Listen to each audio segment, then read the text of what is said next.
Good afternoon, and welcome to the northeastern corner of magnificent South Africa. Try and have a guess what you're looking at now. We're in the northern part or northwestern part of the Great Kruger National Park, the western fringes thereof, the Sabi Sands, Djuma Private Game Reserve, and to the west of us, Arathusa, 1,500 hectares, 4,000 acres of magnificent wilderness wonderland that we are very privileged to call home, and equally privileged to bring to you live for the Sunset Safari with Wild Earth. My name is James Hendry. On camera today we have got Andrew, who is dressed as though he's about to step onto the boardwalk at the beach and order himself a pina colada. He isn't. He's going to be working all day on the camera. In the final control we have got Jerry on the vocals and Louise on the keys. And then we have got Brentley Smith being filmed by the diminutive but massively skilled Chapiso Sanchez Seleke. That is a buffalo, in case you were wondering. Of course, we are operating with the super zoom, and this buffalo is completely unaffected by us. We're sitting only about 2 meters from him. Andrew, what does your zoom focus distance thing say? Andrew can actually measure how far away it is.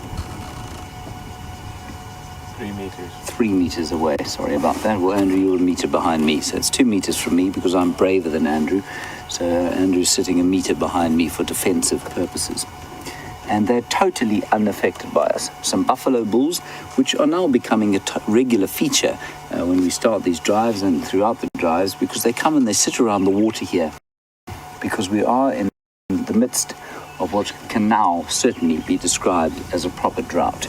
Buffalo bulls, and they will steer clear of the herds, either because they're too old and decrepit to fight for mating opportunities and therefore don't wish to knock about with all the kids and the ladies, or because it's just easier to sit around the water here, and if they're just not quite big enough or not feeling quite strong enough, they'll seek safety in numbers around the bulls rather than the extra energetic effort of being around the herd. Wonderful with this super zoom shot there. You can see that he really does have the face of a moneylender or a judge. You can see his jaw muscles going there as he chews the cud.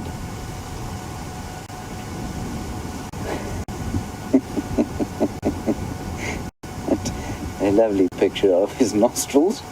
Thank you, Andrew. And that's actually quite interesting. Just hold it there, Andrew. You can see his teeth. It's very flat, chopping incisors, and that's for grazing. He also uses that tongue for grazing extensively, and behind those incisors, of course, a whole 2 huge plates full of molars that are grinding and grinding and grinding. You can see there, the second time he's chewing this food, and it's going to swallow down into the second chamber of his stomach, where the bacteria and enzymes there will do the business of extracting what nutrients they can from the dry cellulose in the grass that he's been eating. That's wonderful. And then they're not the only things around here that are enjoying the taste of the water. The taste of the water is definitely suspect, because I watched, in fact, this very buffalo actually go to the loo, make toilet in the water there, so the taste is probably fairly not very delicious, but there are other buffalo there, and there are birds swooping in and out. And there's a cinnamon-breasted bunting just sitting on the other end there. Well spotted. There he is. Beautiful cinnamon-breasted bunting. We had some wonderful sightings of a golden-breasted one this morning. That's the cinnamon-breasted version. Totally different species, of course, but equally beautiful. And they're just sitting around here looking for some water to drink. Again, astonishing that they're able to drink this water, given that you and I would be in hospital within seconds of putting this sort of water in our mouths. Then there's also a hardy-dar ibis to the right-hand side, shimmering in the sun. To the uninitiated, it might look like a glossy ibis, which is another kind of ibis we get in South Africa. That is not a glossy ibis. And then, so that's the hardy-dar there. Andrew, if you go to the one on the far right-hand side, you can see he's got his wings open. Now, Now I'm just going to look with my powerful binoculars. I'm not sure why those wings are open. It's a juvenile. It's a little one. It's got shorter wings, at least not shorter beak than an adult. And perhaps, I don't think it's injured, but maybe it's just hot, and that's certainly holding the wings out like that will help it to cool down. It's not that hot today though. It's only about 32 degrees or centigrade or 85 degrees Fahrenheit. So not that hot. It's actually been a very pleasant day weather-wise. And then there's obviously the usual suspects, the oxpeckers on the buffalo, and of course a lovely blacksmith lapwing, the other end of the pan there. So called because of their call that apparently sounds like a farrier or blacksmith hammering on an anvil. Now I have heard a farrier hammering on an anvil. It sounds nothing like the call of that bird. And apparently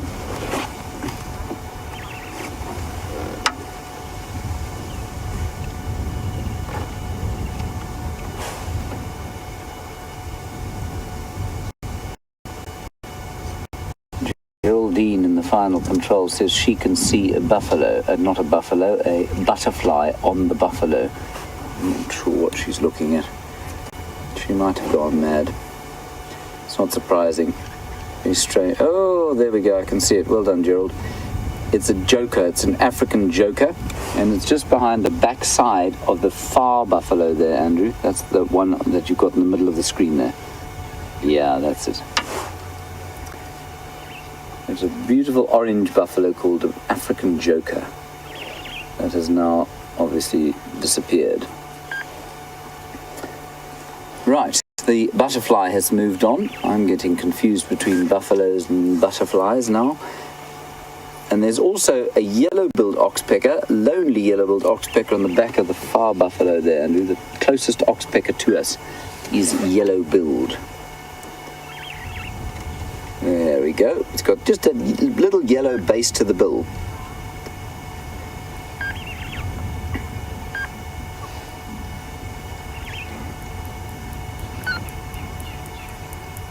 Corel, I was truly hoping no one was going to ask me this question because I'm not actually sure of the answer, and I've actually wondered about it myself. I made mention of the fact that this buffalo was chewing his cud. I was truly hoping no one was going to ask me this question because I'm not actually sure of the answer, and I've actually wondered about it myself. I made mention of the fact, Corel, you want to know what is the mechanism by which it bypasses the first stomach. Corel, I don't know. I think what happens is that by the time it gets eaten the second time round, it's much denser, and I think it actually sinks into the bottom of the first chamber and then goes into the second. On the first time round, it kind of floats on the top. As far as I understand, that's how it works. I might be entirely wrong. So any of you who have a background in livestock digestion or some kind of idea of how a ruminant gets the second chewing bolus down into the second chamber of the stomach, please let us know. Corel, great question.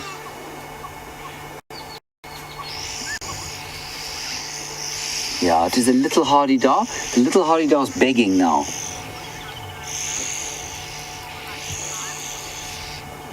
It was just... the little one there was begging from the one that just flew in. Obviously been instructed to not beg and go and have a drink. Smart Redhead, you want to know how many stomachs a buffalo has. Remember, these are not water buffalo. Water buffalo are found in Asia and in northern Australia, and they were introduced, but they're not found here. These are called African or Cape buffalo, and they're very different from water buffalo. And Smart Redhead, they have got 4 chambers in the stomach, exactly like all ruminants, from giraffe to impala to nyala to kudu to domestic cattle, sheep, all of them. 4 chambers to the stomach, and efficient method of smarting, if slightly distasteful, given that you have to kind of be sick into your own mouth, re-chew it, and then follow it into the second chamber. They don't seem to mind too much.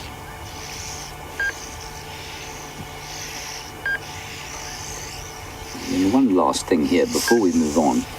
You can see this buffalo now that we started with has gone fast asleep.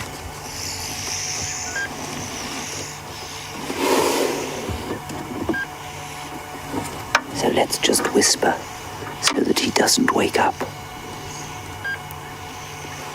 Little buffalo making a snooze.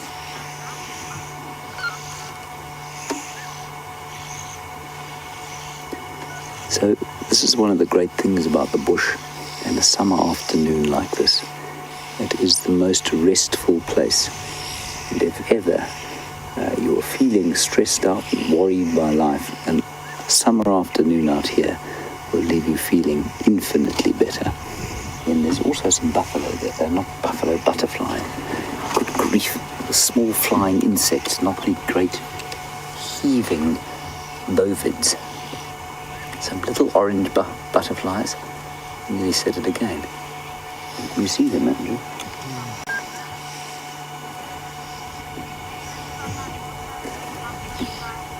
Now, Pamela, while I'm trying to spot this butterfly, you want to know if an elephant would drink from this water. It would if it was desperate, but it wouldn't unless it was fairly desperate. They would try and find other water. They're one of the few species that really do prefer to drink clean water rather than the sort of sewage of buffalo. We watched Karula drink here the other day, and she had no problem at all sipping from this kind of cesspit. All right, I think we're going to move on now. Let's not wake up. Oh dear, we've woken him. Sorry. We're going to move on, see what else we can find. Let's just have a look at that oxpecker. You want to? Oh, yes. All right, Andrew, we can do what you want to do.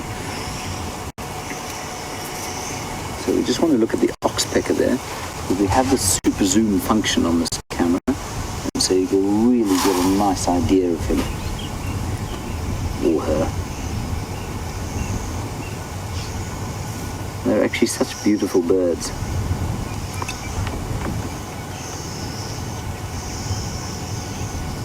Oh, look at that. Look at that. Oh, that is a red-billed oxpecker and Tish Klasm, I think your name is, a brand new viewer on YouTube, and you are enjoying the...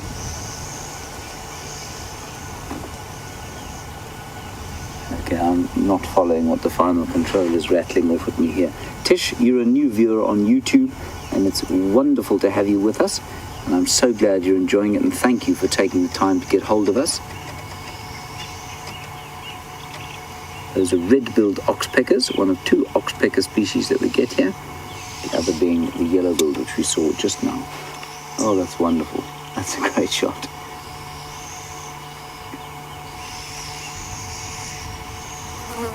Quite substantial claws the oxpeckers have got, you know.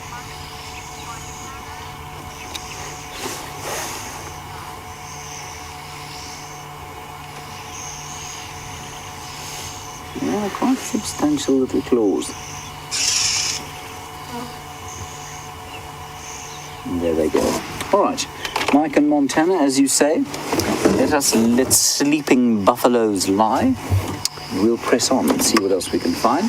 We'll probably go towards the other water holes we've been around. I don't think I'm going to be able to start the car. No, I'm not. Okay. We're going to have to hand over to Brent. I'm going to ask Jerry if we can do that yet, because we have to turn the car off in order to start it. It's all very complicated arrangement. Negative. We can't cross over to Brent, apparently. I'm not sure what he's doing. He might be perhaps relieving himself. I'm not sure. Okay. Oh, there's some starlings. We don't need to go to Brent. There's some starlings over there, Andrew. Cape glossy starlings.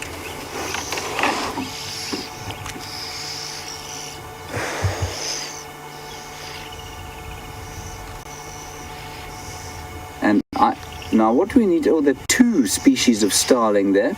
There's a Burchell starling to the right, and either a Cape glossy or greater blue-eared glossy starling to the left. I think it's a Cape glossy, doesn't have that sort of dark ear patch behind the eye. So those are two of our beautiful starling species that we get here. We get another three. And look at them staying out of the way of the Haridar as he comes up to drink. They all moved away. So we're just waiting for Brent and we'll move on. But there's lots to see around here. And Andrew, I'm just going to tell you about it. I'm not going to tell you to move the camera in case it moves. But that butterfly there on the far end. Can you see it? A beautiful shot of an African joker if it doesn't fly by the time you get there. There we go. No, that's not it, but that's fine. That's perfect. We've got two species there. So it's the African joker flapping its wings there, and in front of it was an African monarch. And the monarch, of course, will be very familiar to many of you from North America, where they do migrate in huge numbers. So it's not the African monarch, but it is a similar thing.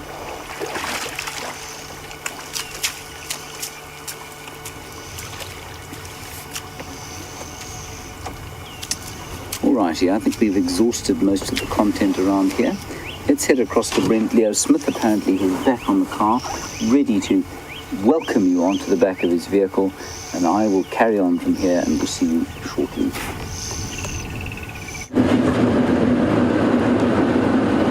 Good evening, afternoon, and welcome to this Sunset Safari. My name is Brent Leo Smith. I have Tabs on camera, and we are traversing through the wilderness of Djuma Private Game Reserve at the moment. We might go have a squiz at what's happening on Arathusa a little later. I'm on my way towards the Treehouse Waterhole, where the elephants have dug up some natural seeps, seeing if there are any animals in this really hot weather, utilizing that water coming up from the ground.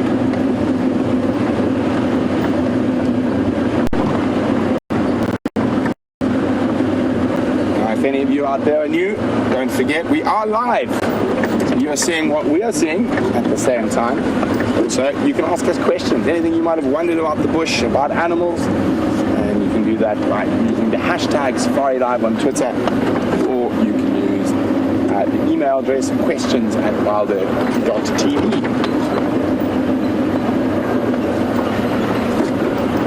So after a cool and overcast start to the day, it's now a blistering low-felt summer's afternoon.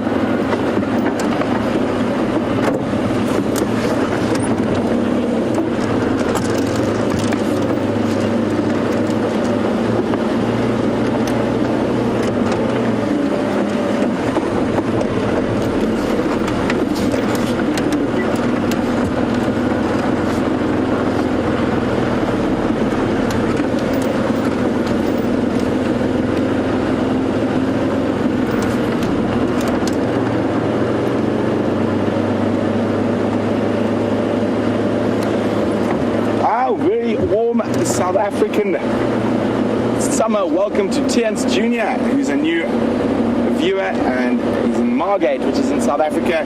So he started watching at the beginning of the festive season, and he went down to visit his parents who live on the beautiful South African coastline, and says hopefully they'll be coming through to pay us a visit here at Djuma in June or July. So we look forward to meeting you in person, Terence.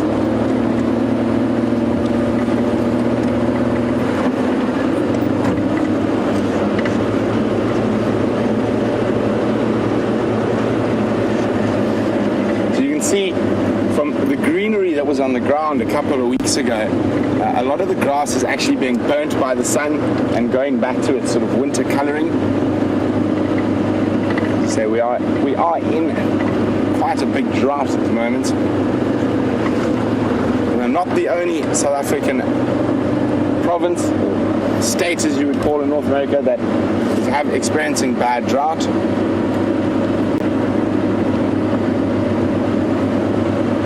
Hopefully some life-giving rain will come shortly.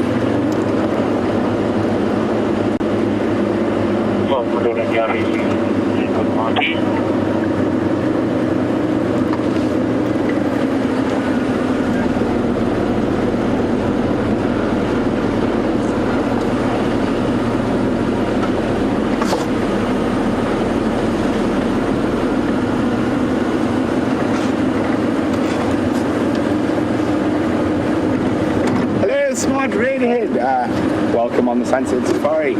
Smart Redhead says she thinks she would like to start a bird list. We really encourage you guys to keep not only bird lists, but tree lists, butterfly lists, mammal lists, insect lists, any list you would like to keep, and to definitely keep us updated on how those lists progress. So we're definitely going to have to try and find you some birds on this Sunset Safari Smart Redhead.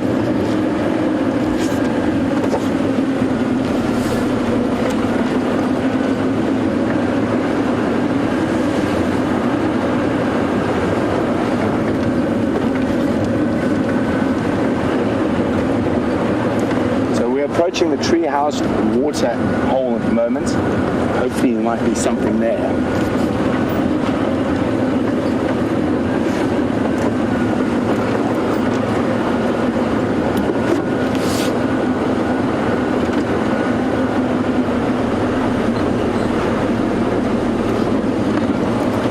Well, quite a humorous little comment from Cloud Sharon. He says, I wonder what amazing things Guitars and James and Safari Samurai Brent might find, and the only thing I've found is a very fast disappearing grey bottom of a warthog. It's obviously been lying up in those water seeps down here that we had a good look at yesterday. Let's see if we can catch a view of it before it disappears too far. Oh, and there's our friendly impala with the wounded eye and the single horn. We have been keeping a look at him for a couple of days, and that injury seems to be getting a little bit better. It must be incredibly uncomfortable though. See, look at that. Doesn't actually see what's happening there, and he walked into that branch. Obviously the biggest threat facing an impala that has got one eye is not being able to see the leopard sneak up on you.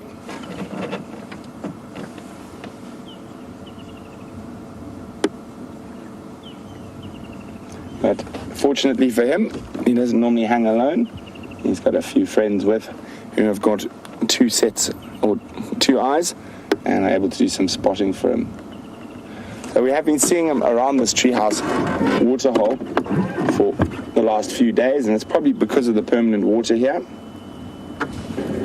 But we will definitely keep a lookout for him in the coming weeks.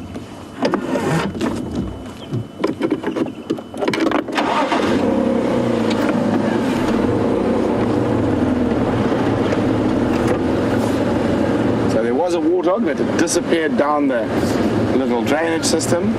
Maybe catch a view of it shortly.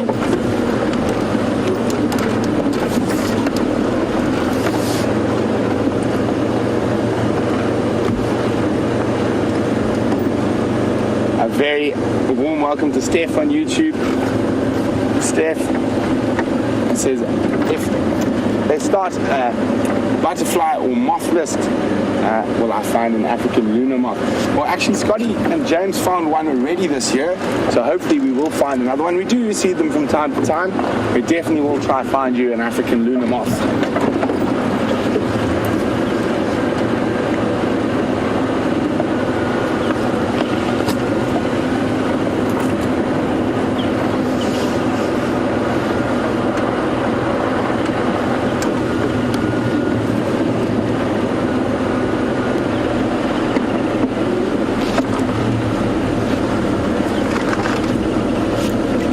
So it seems like Queen Karula has taken off into the air and disappeared. I actually think she's probably still within that block that she had the kill. And that's why we haven't found any tracks coming out. Hopefully, as it gets a bit warm this evening, she'll head out for a drink.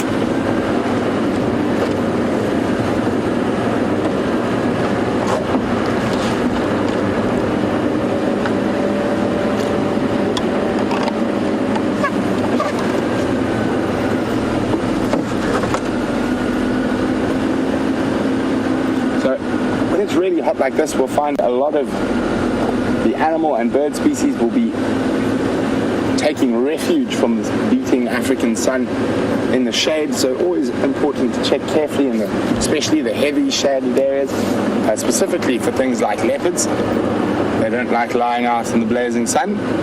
Far too hot.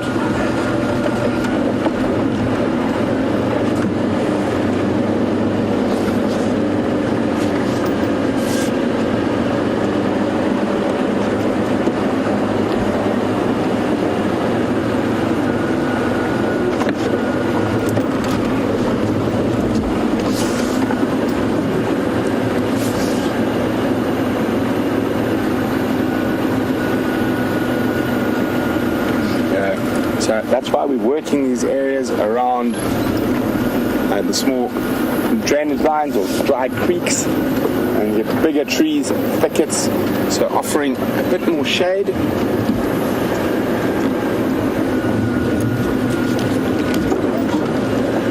And I haven't checked the Mulati, which is our biggest dry riverbed here, in a few days, so I think that's where we're going to head to next.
Welcome Marlene from Montreal on the Sunset Safari.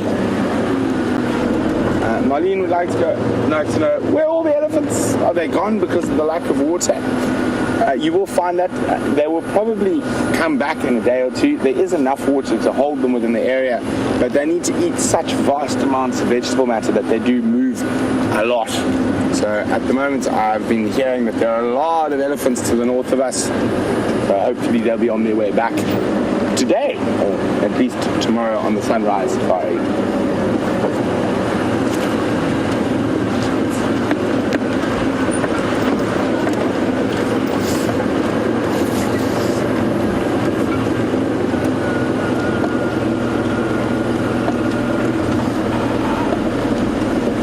Remy in San Diego, on the topic of the elephants, would like to know, do elephants get moisture from the trees since there is a drought?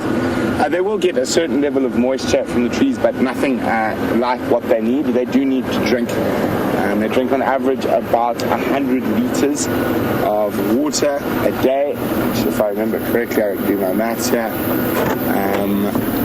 4.5 liters is a gallon. About 20 gallons, just over 20 gallons of water a day. And there we go.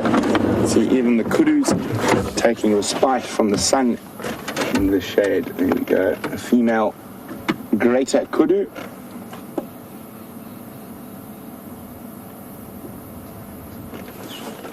Hiding from the heat. There's a couple of them actually, but that's the only one we can see right in the depths of that thicket.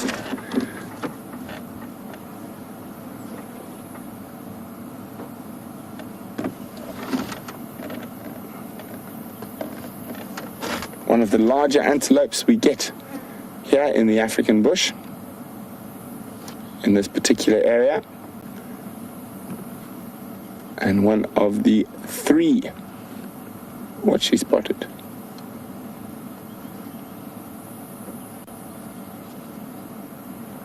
One of the three traphalagids or spiral-horned antelope we get. Oh, snake, right next to us. Come down right here on the ground. You got him? Going into the bottom of this dry there. You guys gonna go up. Beautiful little sand snake.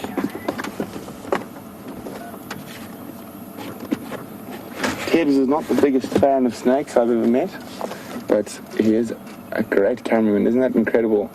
How pretty is that little sand snake?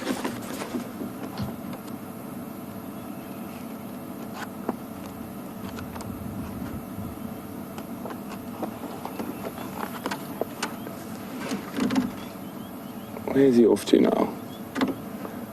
So he's moving along that branch. All the sand snake species are some of the fastest moving snakes in the world, even though this one is going along quite slowly at the moment.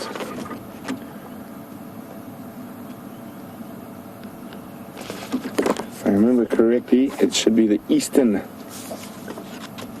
side-bellied or stripe-bellied. Eastern stripe-bellied, not the eastern stripe-bellied, it's the other one. Western stripe-bellied sand snake.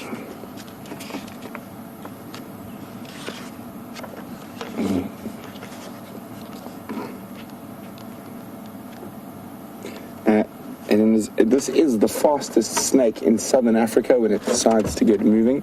At the moment, it's hunting. I've lost sight of it. I got a shadow. I got it again. So it prefers sort of dry savanna. Very common in this area.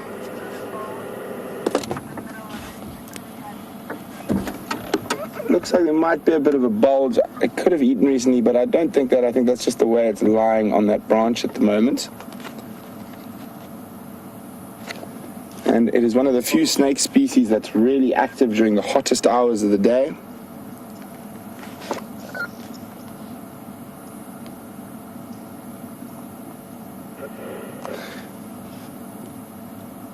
So its favorite food are lizards and geckos, but it'll readily take small birds and rodents.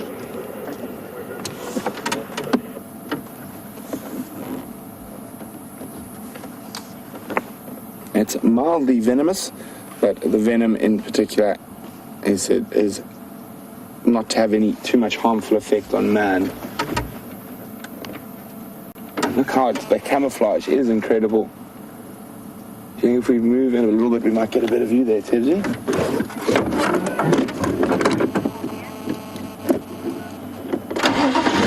I think he's going to move off, and so are we. And while we do that, let's go from a reptile to an arachnid, and both are venomous. Yes, and yeah.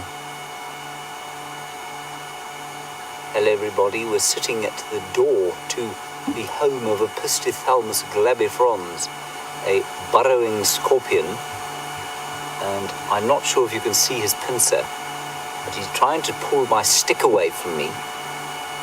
Andrew, did you see him at all? Yeah, you had a brief visual. A brief view of his pincer coming out. He's quite a wily fellow.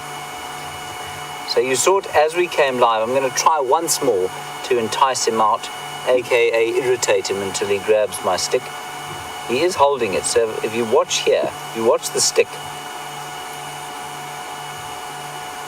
There, you can see it move. Now we'll just keep pulling a little bit. See if he doesn't grab it again. Got to be very patient to be pulling out these scorpions. You got view now, Andrew?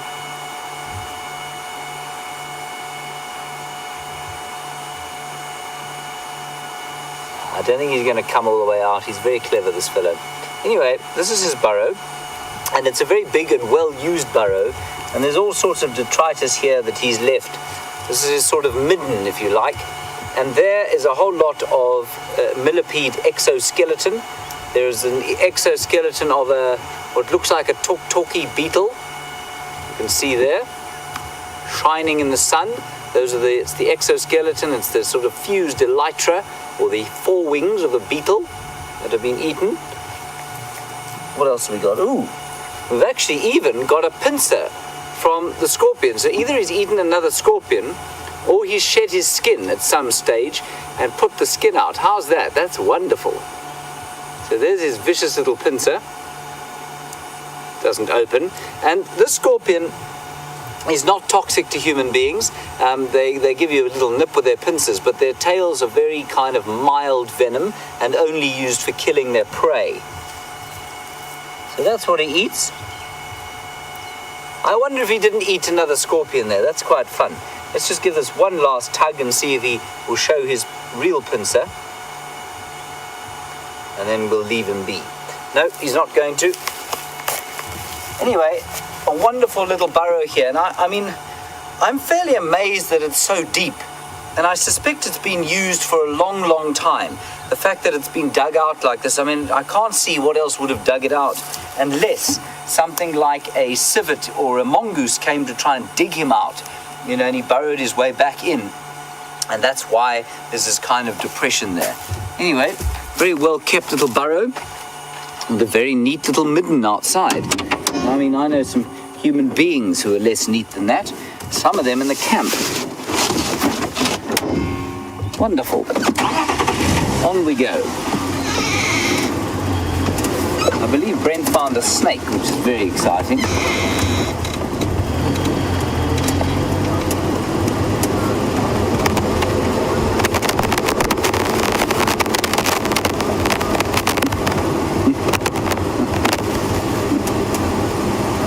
Down, Sharon, you're wondering what Tarzan James and Safari Samurai Brent will show you this afternoon.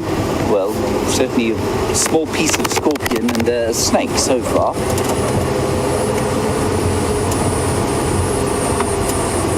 So I wonder what else I can climb today. I did thoroughly enjoy my tree climbing yesterday.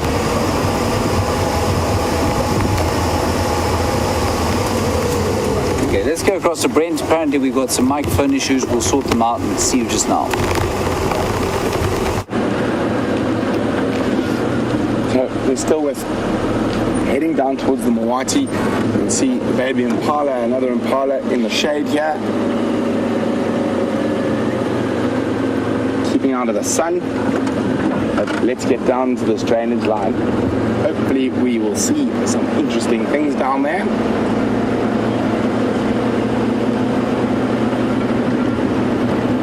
From above, I spotted one of my favorite antelopes. Not one we see, speaking of antelopes, not the one we were looking for, but nevertheless, a nice male waterbuck. Very wide horns on that particular individual. It always looks so fluffy. And the reason for that is they have a very different type of fur to the rest of the animals. It's far more coarse. And it's actually hollow. It's designed far more like a porcupine quill. So it's a quill. And they use that to help with keeping water off themselves. It also helps with water retention as well. So the two antelope species that have that very distinct fur is waterbuck and gemsbok. Gemsbok is an oryx, a desert living species, and obviously they have the same adaptation for very different reasons.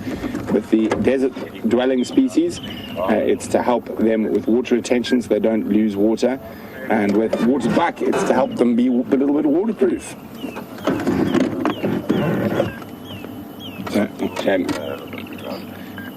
Well, there we go. Working on the edges of these drainage lines where there's a bit of a bit thicker bush and a little bit of cool.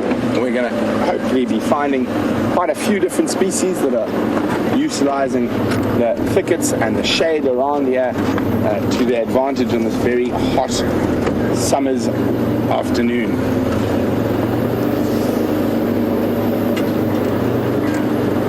I said what I'm hoping to find while we're down here is one of my favorite antelopes, one we don't see too often, but incredibly brave.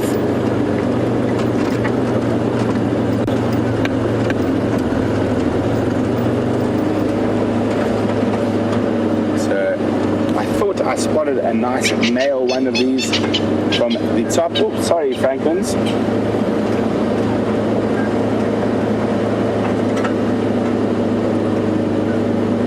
Around here. It's spotted.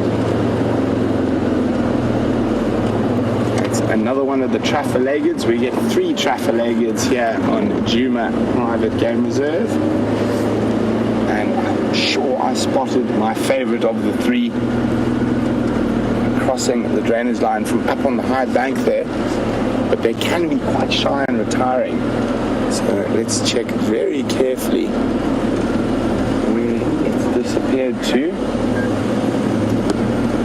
We might have gone into these little thickets. We might have to loop around to find him.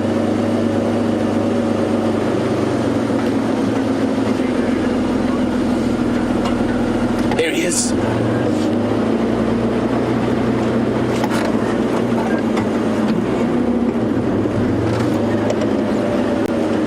Oh, he was so quick. There he is, through that gap there.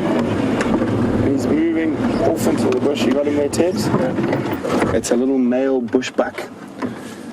My favorite of the traffiligades we get here at Djuma. Not the one we see too much of.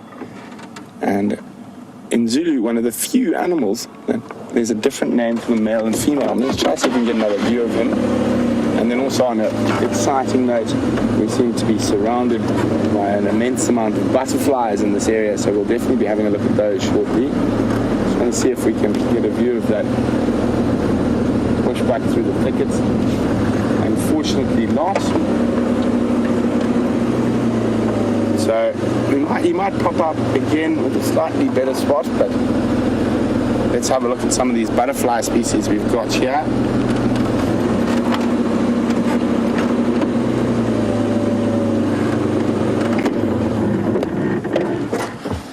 So we've got, there we go, that little bush there, we've got like 3 on it. Oh, the one that flew off, was it that? Come back down, there's another one. Oh, that's an African vagrant. You can see that wonderful lime green under the wing. And there we have a female scarlet tip. And now hopefully we'll find a male scarlet tip. Let's have a look, where else are there? There's some blues just to cause trouble. And there's also, where are we looking now? So there's a brown-veined white. This way. There we go. And you can see that very distinct brown veins in the white wing.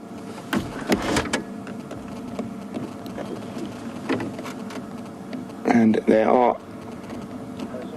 look to be feeding off these little sedges and weeds that are popping up here. Okay, so we've got the 3 more common species. I did see an acrea somewhere. I'm just waiting for it to fly again. And it looked like a little acrea. There's the acrea. Very pretty. If we come in, I think, what is it there? Oh, it's flown, of course. It's above slightly. It's flying. Come on, land. It's coming towards us now.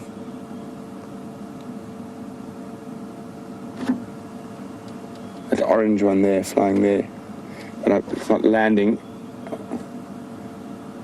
Oh. There we go, it's landed.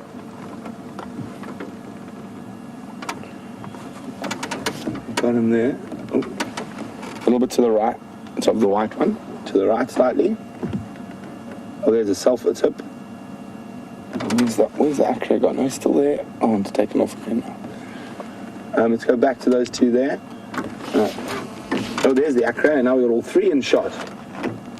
There we got a little scarlet tip, or now only the scarlet tips there, and you can see the male a little bit more distinct than the female. It has got very vague orange tips, all the acrea fluttering through. That acrea is going to be the difficult one to get, and it's possibly the only one we don't have. We haven't seen out of all of these yet. It's flying. Stop flying, I command you, about to fly. Oh, he's disappeared.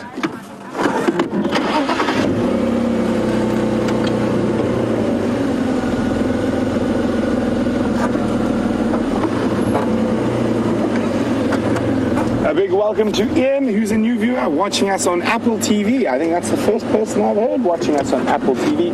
Ooh. Don't. Come back. Now this is another acrea. It's proving to be difficult. Another one we haven't got on the camera before. And I'm just going to see if it lands. And Ian is finding this really interesting. He says it's like being on safari with us. Sorry, Ian, I'm concentrating on butterflies at the moment. Looks like there he is. Very cool Acria species, but he is flying around. Oh yes, we haven't got this one on camera yet. I'm going to have to go into my book to ID it, but I can ID the family. Isn't that beautiful?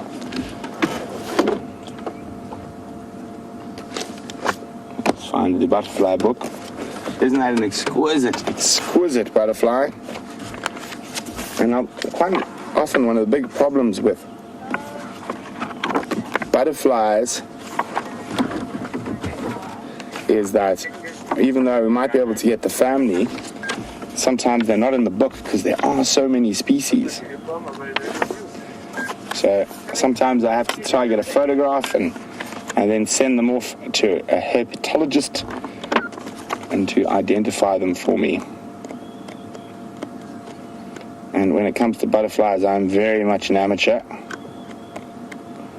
I just like knowing things, and this is my challenge to myself over this period of the year. I might be quite excited. This could even be a new butterfly species for me. It could be a pseudo-acria. Acria, which means it is a fake acria, it's a mimic. If you hear that dig, dig, dig, it's just me getting a few photos for ID purposes.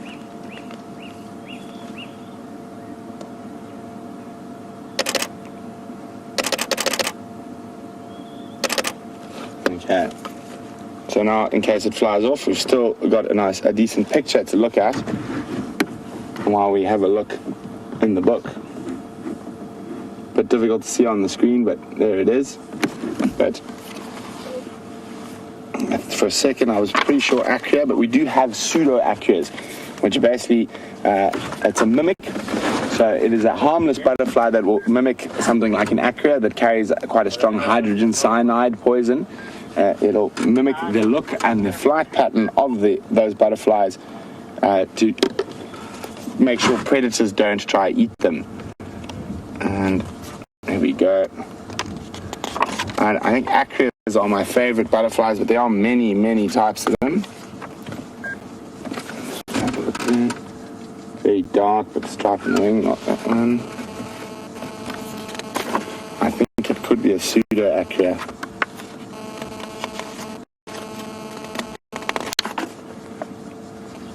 Yep. It's not an acria, it's a fake acria. Obviously, pseudo-acria.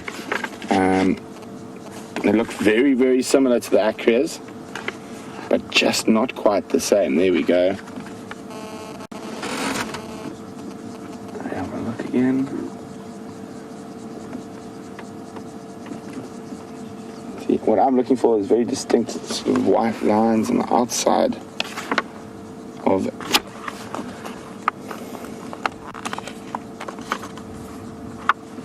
the wing, not much lighter there.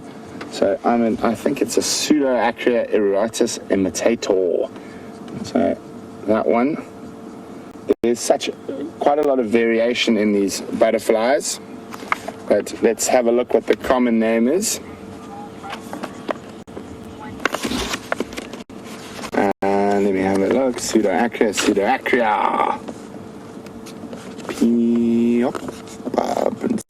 Pseudo-acria 164. So quite often with a lot of these type of things, insects and that, a lot of them do not have common names, but I'll just double check if this one does, and that it occurs here, the one I think it might be, and it doesn't. So that's the thing that it looked it might be. So what I'm going to do is I've got a decent photo of that. I'm going to send it off to a friend of mine who's at the University of the Witwatersrand and is an expert on butterflies, and hopefully we'll get an ID for that later in the week, and I will tweet it.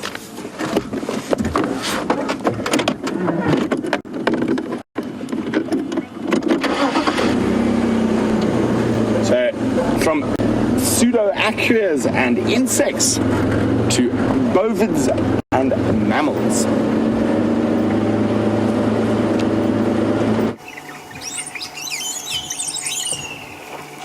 watching a breeding herd of buffalo, everybody, not far from where the scorpion was. But in this tree above us, there's a most astonishing noise, and I think it's being made by some wattled starlings. But I can't actually see them, and it sounds like a most mammalian sort of noise. It sounds like a sort of troop of dwarf mongoose on steroids. They've now obviously stopped doing what they were doing. Anyway, we can't even see any of them. I saw one of them flittering about earlier, but they're not there anymore. Anyway, big herd of buffalo here.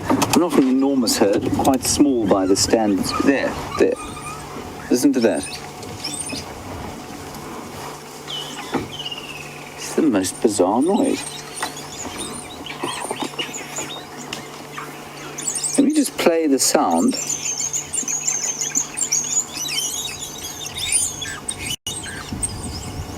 I'll just quickly find the starling on my app.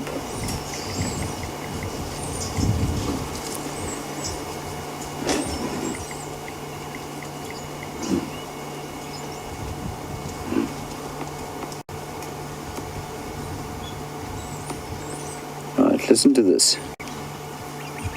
I'm going to turn the volume up. This is the wattled starling.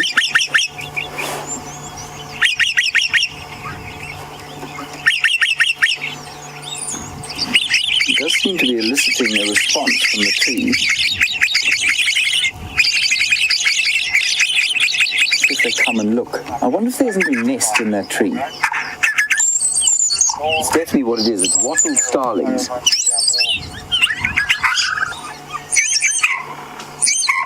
Sounds like a puppy barking.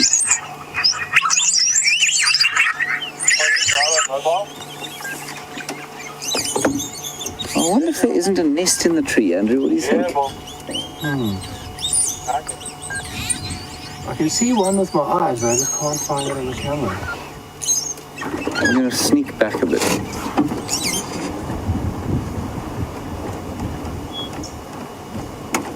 It's a great mystery, this. It would be fascinating if we found a nest.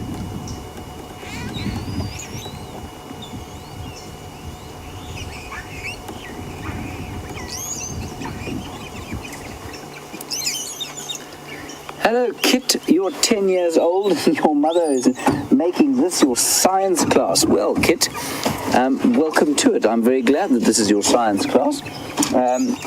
While you're sitting there and we're driving around here, try and tell me if you can work out how far Sirius is from us in kilometers, given that it's 4.2 light years away and that the speed of light is 300,000 kilometers per second. I'm joking, you don't have to do that at all. You just have to enjoy being around here, and we'll learn a little bit about the biology of the wonderful places of Africa that you're going to see today. And if you do want to know how far that is, I'll show you how to work it out a little bit later. I can see one now. Can you see one, Andrew? Oh yes, there we go. Seems to be extremely good at hiding. So for those of you who have just joined us, wattled starlings are calling from this tree.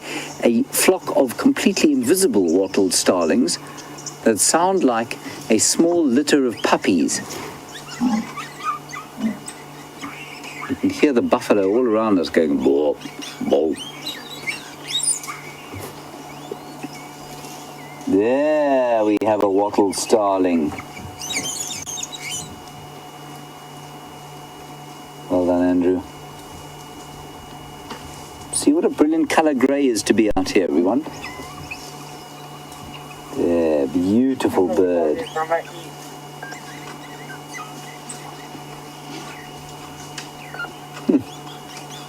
Brilliant. This herd of buffaloes standing around us, wondering what on earth we can be looking at if not them.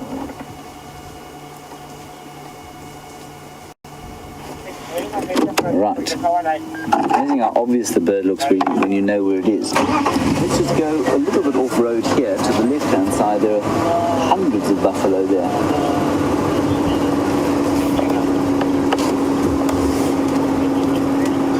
And there are the largest set of horns I have yet to see.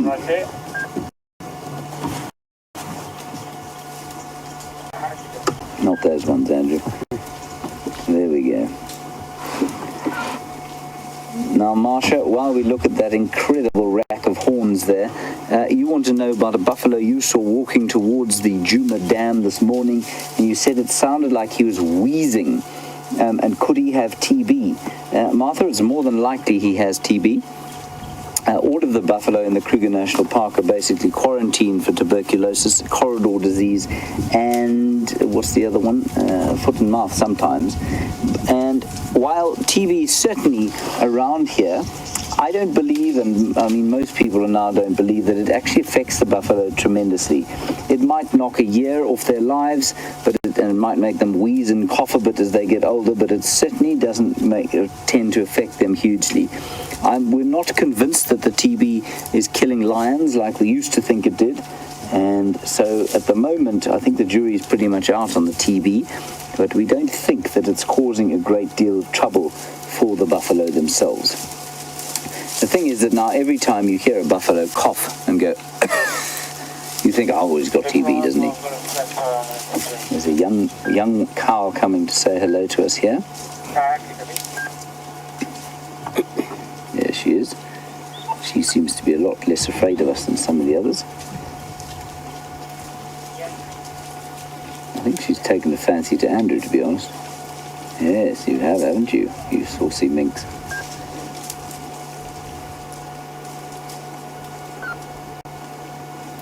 Who can blame her?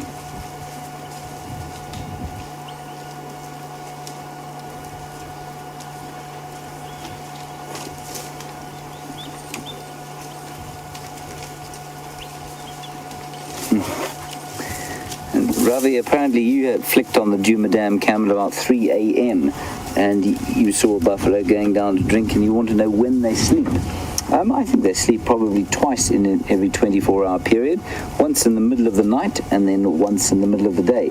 And it does actually depend largely on the weather. On hot days, they will tend to do not very much during the heat of the day, and they'll sleep in the evening time. At least they'll move around at night. And then on winter's nights, they tend to congregate together in big groups and huddle up for warmth, and then they move around almost continuously during the day. So it really does depend. Now, we're at the height of summer, of course. It's been relatively warm, so I think you'll find them doing quite a lot at night and not very much during the day at this time of the year. You can get sort of an idea of the extent of this herd now. It's not a big one. I'd say probably only about 100 animals, and that's a pretty small buffalo herd. And I've seen this buffalo herd around here before, just not a huge one. A small group of cows, bulls, and one or two youngsters. Well, more than one or two. And this is what we'd term a breeding herd of buffalo.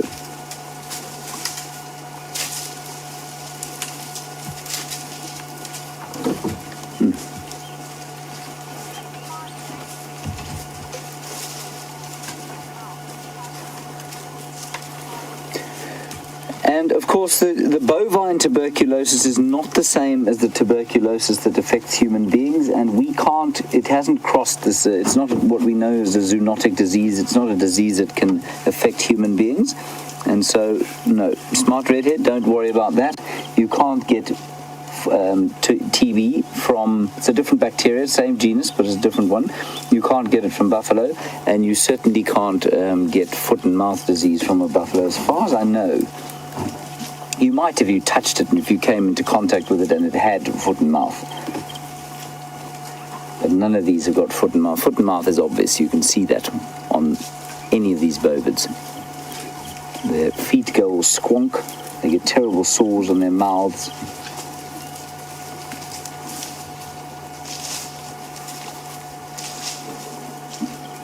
Yeah, a very small little herd, this. And there, you see that dust that's being raised as they walk along. It's just a little puff of dust every time they put their feet down. And you shouldn't be seeing that at this time of the year. This time of the year, there should be almost no dust. And you can see in amongst the plants that they're grazing, there's not a lot of grass there. So So they'll be looking very hard to find enough grazing during the day. You can see that's bare sand, bare soil. Plenty of grass seeds in it, but without the water, it's simply not going to grow.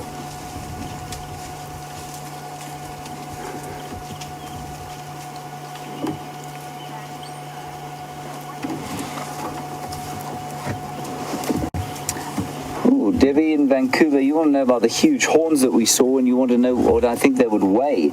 A heavy buffalo skull weighs probably close on 15 kilograms. So with the associated, if you were to cut the bone away and just take a big set of horns, yeah, I'd say between 12 and 20 kilograms, depending on how big the buffalo was. So that big buffalo, I'd say about 20 kilos.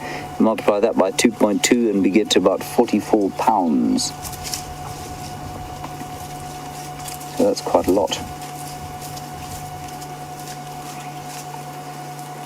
Is that right? 2.2? 44? Yes, it is correct. 44 pounds.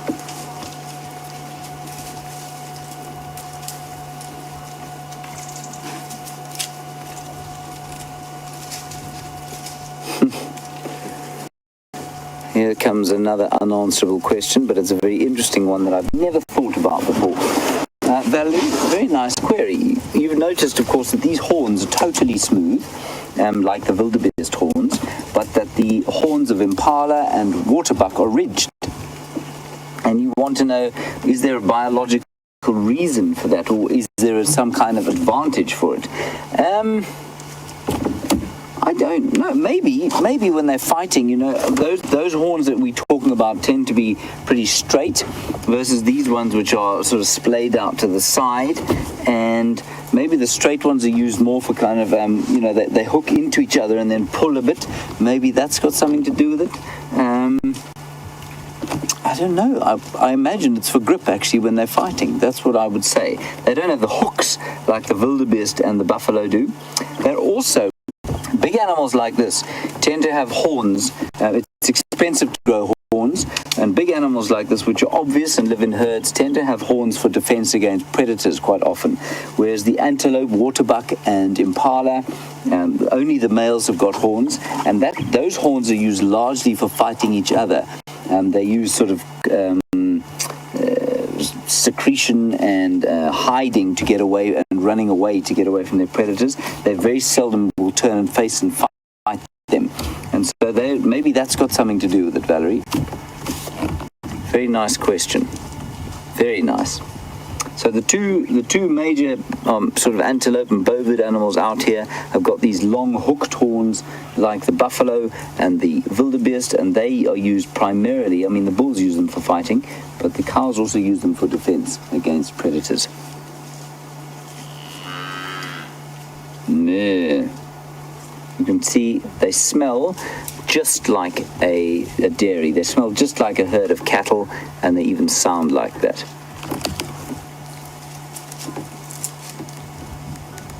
And John, you're absolutely correct, of course, that human beings have their own band of feet and mouth disease, it's called. And I remember when I was teaching guitar at a school in Johannesburg, there was an outbreak of feet and mouth disease, and some of the kids had to be quarantined, aka sent home to watch television for a week or two. And it can be, I don't think it hurts you very much, but it's certainly, it's not a pleasant disease to get. John, I thought that you could get that from infected cattle, but maybe you can't. Maybe it's just like the TB, it's a different strain. So TB is a bacterial infection. Foot and mouth, I'm not sure. I think it's also a bacteria.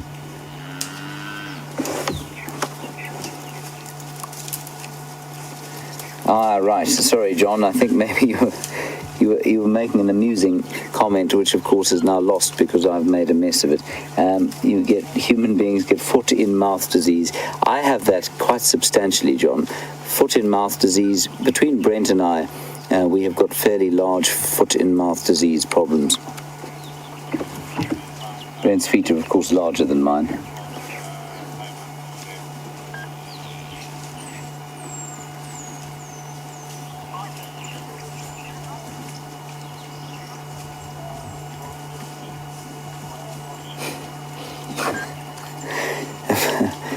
Paulie, you said the buffalo look like they have George Washington wigs on. Yes, I suppose they do. It's what gives them that kind of judge look. Thank you for that, Paulie. All right, I think let's leave these buffalo. I'm but buffaloed out for the afternoon. What about you, Andrew? I'd agree with that. You don't want to sit with them for the rest of the day? I'll pass, James. You'll pass, okay. Well, that's good. Oh, no, actually we will be sitting with them for the foreseeable future. That's because I can't start the car, of course. There's another one, Andrew.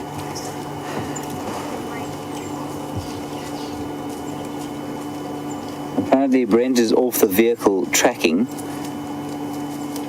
so we're going to sit here with the waning herd of buffalo as they disappear over the horizon.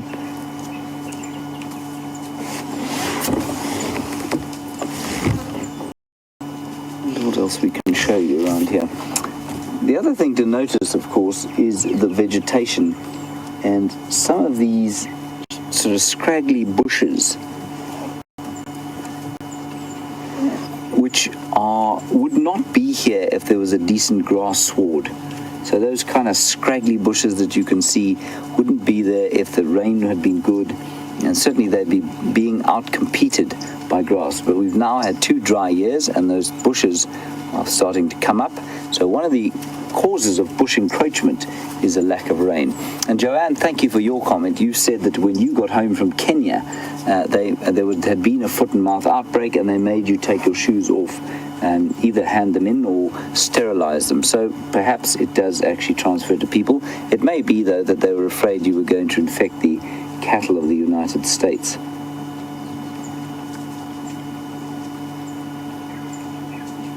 You can see them. I mean, buffalo are okay in this kind of these kind of conditions because they can eat dry grass. They can also browse a bit, but they don't worry too much about that.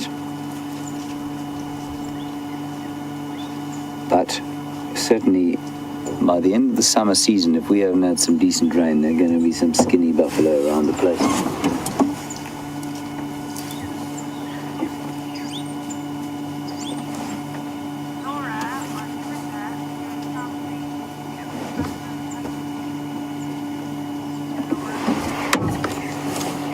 And Laura, you've obviously been watching for a while. You've seen that the impala have all dropped their lambs.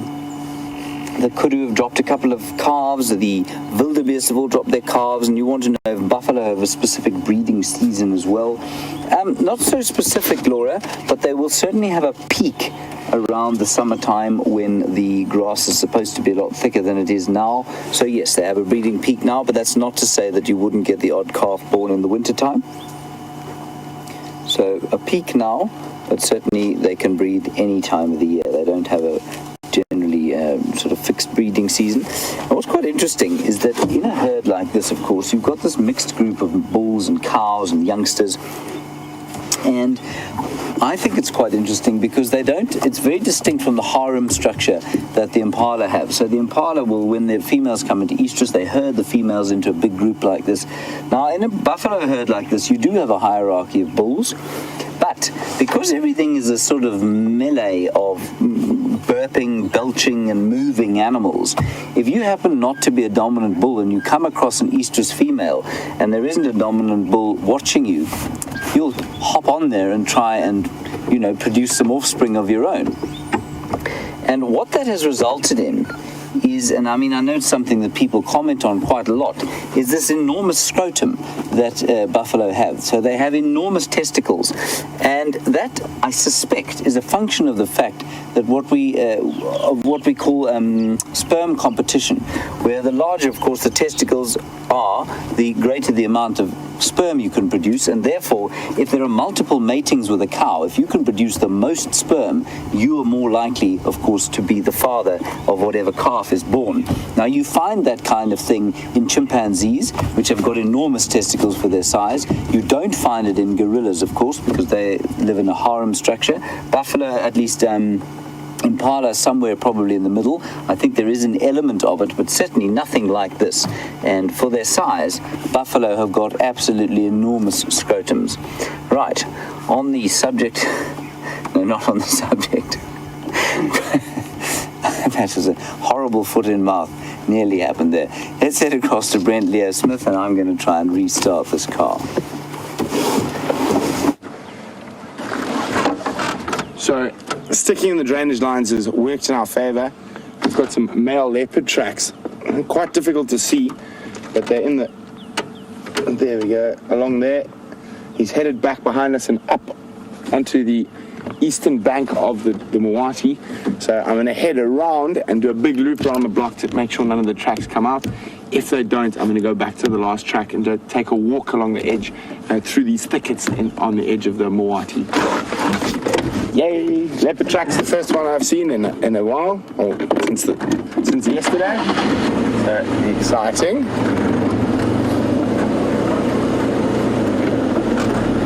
So male, could be Tingana, could be Mvula, who knows?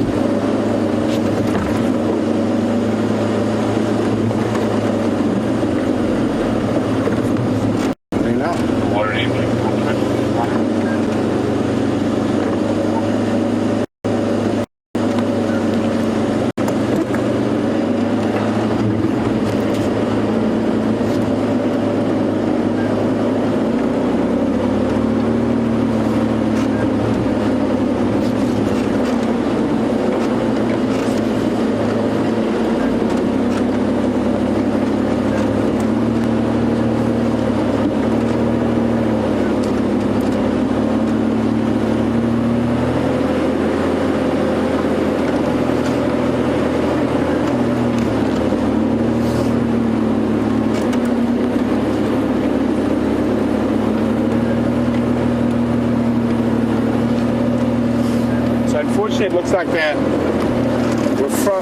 from earlier, because someone has driven over them there and they're crossing, and I didn't hear any of them called in this morning.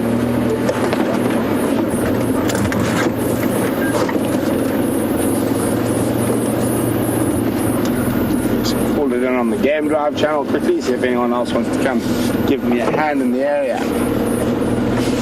So, Game Drive is very important.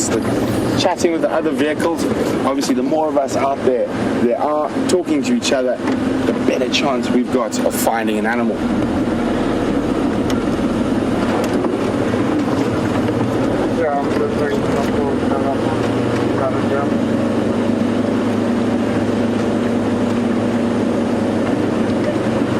Nkonzo Vanuna Ingwe heading south in the Moati between Batalia and Mamba Road. Last tracks cut slightly more east out of the Moati, about halfway between the junction of those two roads.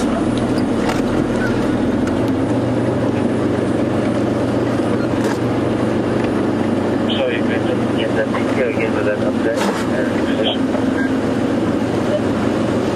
Tracks, male leopard, in the Moati between Mamba and Batalia. Last tracks cut sort of southeast, about halfway between the junction of those two roads. I'm going to do Batalia around to Drakensberg and then Mamba. Okay, copy that.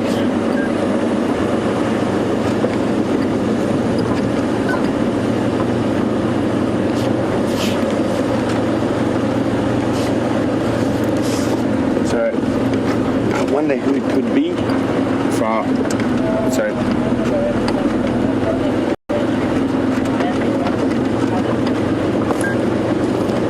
Copy, thanks.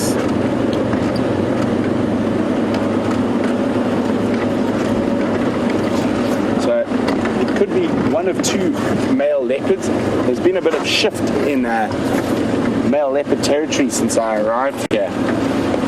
And when I first arrived, Mvula was the undisputed king of Djuma in terms of leopards, and we used to see him quite regularly all over the place. And then a new male leopard arrived to the west of Arathusa called the Anderson male, which forced Tingana, who is traditionally the dominant male around Arathusa, to be pushed further to the east.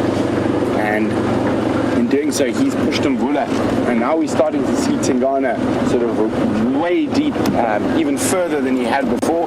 Before this dry riverbed there, the Moati was sort of their boundary, but now we're finding Tingana as far, very close to the Buffalo's Hook boundary. So he's almost in control of the whole of Djuma now. We do see Mvula from time to time, but not nearly as frequently as we used to. I mean, Tingana walked past Buffalo's Hook Dam the other day, which is so very deep in Mvula's territory. But Mvula is getting quite old now. If I remember correctly, he's 11 or 12, which for a male leopard is getting towards the end of his tenure at the top of his game. And from this age going on a bit, he's probably still got another good year or so of mating with females and still controlling a decent sized territory. Sort of once you get to sort of 13, it's very old for a male leopard, and they will become semi-nomadic then, and moving around on the edge of the territories, trying to avoid any other male leopards. So once you get old as a male leopard, it's not a very good view, and unfortunately most of those animals die a very violent death.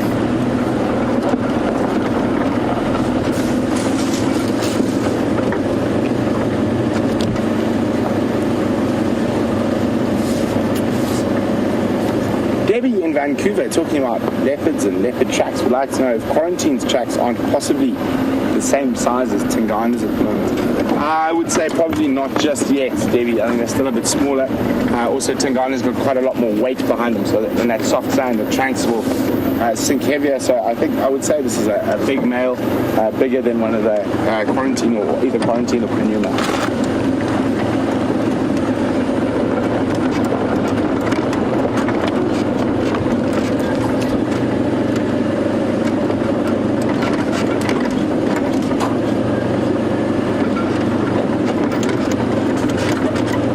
I'm going to go check Drakensberg Road very carefully now, because if he is going to come out of this block, he's come from this direction, so he's more likely to have come out there. So I'm going to focus my attention on not missing any tracks, and while we do that, let's go see what James is up to. There are very few things in this world that can cause Brent Leo Smith to actually focus his attention, like he said there. Tracking leopards, of course, is top of that list of three things. I shan't tell you what the other two are. So if anybody is going to find the leopard, Brent Leo Smith is that person with his large size 12s. Surprisingly dainty when walking through the bush. So we've come towards sort of Treehouse Dam area. Now Brent, of course, was driving around here this morning looking for tracks of Karula, and he didn't find any coming out of this block. So I thought it might be worthwhile just driving through here to see if we can't pick up A, some tracks, or B, the leopard herself. That would be prize number one, of course. The first thing we'll do is go down to the dam. I know Brent has been down there already, but it still might be worth it. Afternoon, Aubrey. Give me about 5-10 minutes. Sorry, Pamela, the Game Drive radio exploded into life, so I missed your question. I will get it again.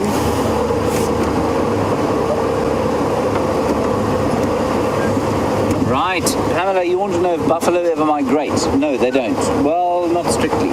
So they don't migrate in the same way that wildebeest in the Serengeti do. In Botswana, they move quite far. In this area, they certainly used to move much further than they do before the advent of pumped water. And I can't tell you enough about how much pumping water into artificially made dams and pans has A, modified the movement of animals, and B, modified the ecology and vegetation of the area here. So, no, in this area they don't migrate. Certainly their home ranges are probably smaller than they used to be, but they will travel quite extensively within the specific home range area that they live in.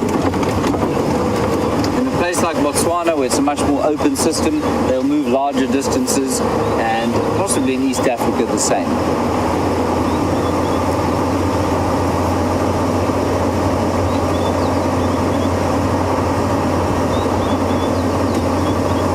There's a Steenbok, Andrew. A little Steenbok through here, which on the scale of things that I've managed to find in the last 2 days is pretty impressive. No, he's gone. Mine? Have to find another.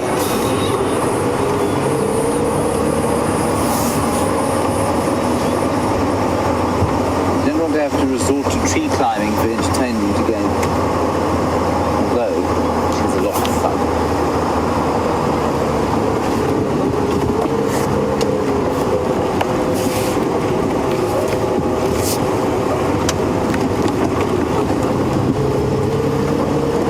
Can't really go and help Brent because we don't have much signal in that area, but I think we'll probably meander over. Once he gets the direction of where those tracks are going, we'll try and give him some help.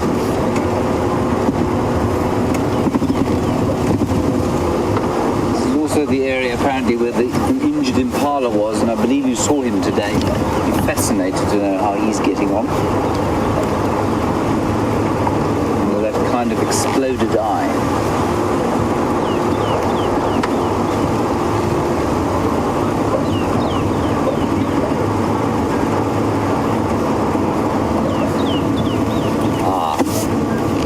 Love this question. Jenny, you're on Twitter and you want to know about domestication of buffalo. Have they ever been domesticated? The short answer is yes, sort of. The long answer is not really. So not commercially, no. Can they be domesticated? If you raise them from calves, they can be sort of domesticated, but once they get adult, they can be quite nasty. And it's one of the most fascinating things. They do in fact, even when they're raising buffalo for sort of breeding programs, they tend to use Jersey cattle as surrogate mothers because the milk is very rich in cream and it does help the buffalo to grow much faster than their own milk. And they obviously, surrogate Jersey mothers are a lot more easy to deal with than are the fairly aggressive buffalo mothers. And one of the consequences of that, of course, is that there has been hardly any, if any, domestication of animals in Africa.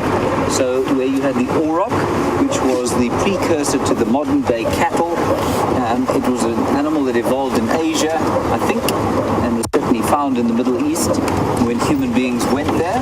And by the time they got there, it had lost all fear of people, and so it was easy to domesticate. A buffalo, however, evolved with human beings in Africa, and because of that, shows a disturbing propensity to homicide, which means it will try and kill people because it feels very threatened by us. And so trying to domesticate a buffalo is a dangerous thing indeed. So the long answer to it is no, they haven't really been domesticated, and the same goes for zebra and warthogs.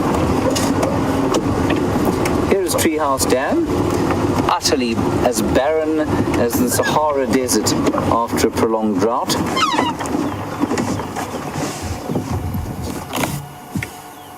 Yes, fascinating that, isn't it, Andrew? Does make one think of dryness though. Now the elephants have dug that hole, which I'm sure Brent told you a little bit earlier. I was hoping that there might be something coming down to drink from that little puddle, but alas and alack. You can see also, sorry Andrew, you can see this kind of hazy grey cloud that's been building every single afternoon, and then it just dissipates as the evening comes, and it looks very beautiful, but doesn't deliver anything particularly profound by way of precipitation.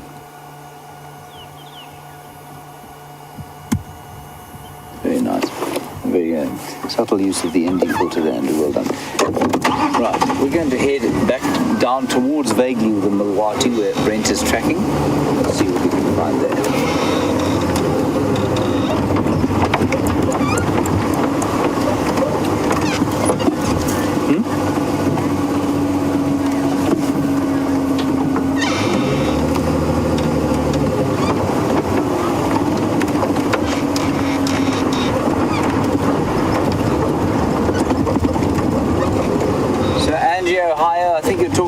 foot and mouth disease, and apparently humans don't get the same disease animals do, and you say it's a viral disease, and the one in humans is not related to the one that is in animals. Good, thank you very much for that, Angie. It's very useful information, which I shall attempt to retain.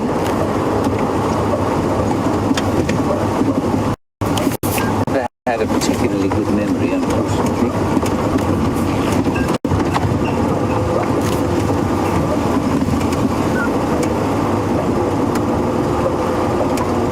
We see here, Andrew, other than broken trees and dust. Where Brent is finding all these butterflies. Might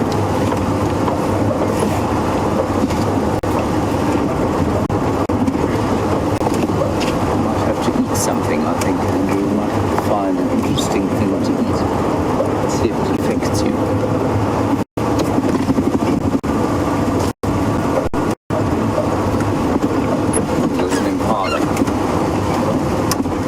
Running gently away from us. Oh, and a warthog. Little warthog going across the road. There he goes. Doing roughly Mach 3. I don't know why the warthog was so nervous of us here. I'm pretty sure he was sitting in this termite mound. We'll just get a little bit past. See if we can't find a burrow there.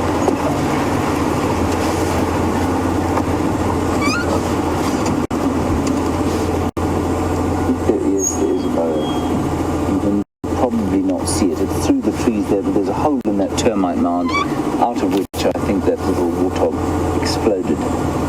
It's obviously feeling quite threatened. Anyway, pity he didn't stand still. He was quite an impressive ball.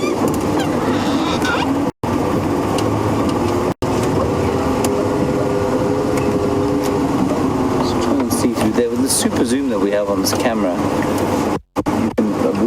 basically be at Skukuza, and you can still get a pretty good picture of him.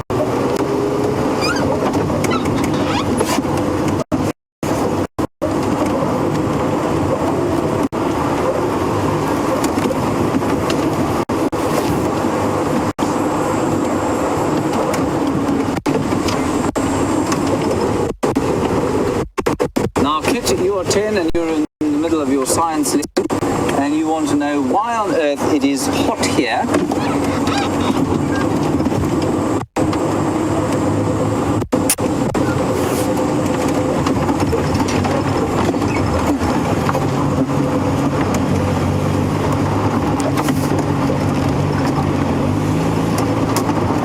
Right, sorry about that. Kit, you're in the middle of your science class. Sorry, Brent Leo Smith is now shouting in my ear. You want to know why it is that, first of all, that it's nighttime where you are, and almost nighttime, and it's daytime here, and why it's cold where you are, and why it's hot here. Kit, you don't have a torch, do you, Andrew? Battery dead. Battery dead?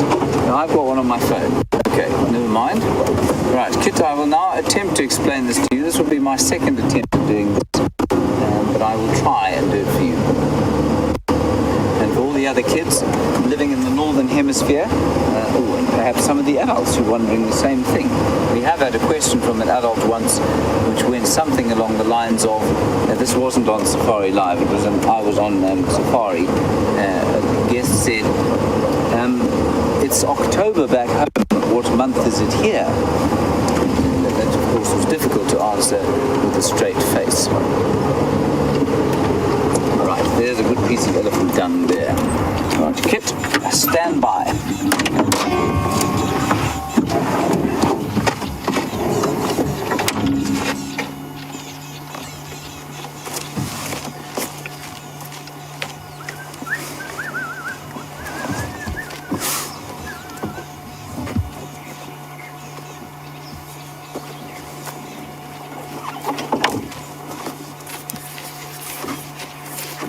Now, Kit, this is a rough approximation of the Earth, okay? I'm now going to make a rough approximation of the Sun.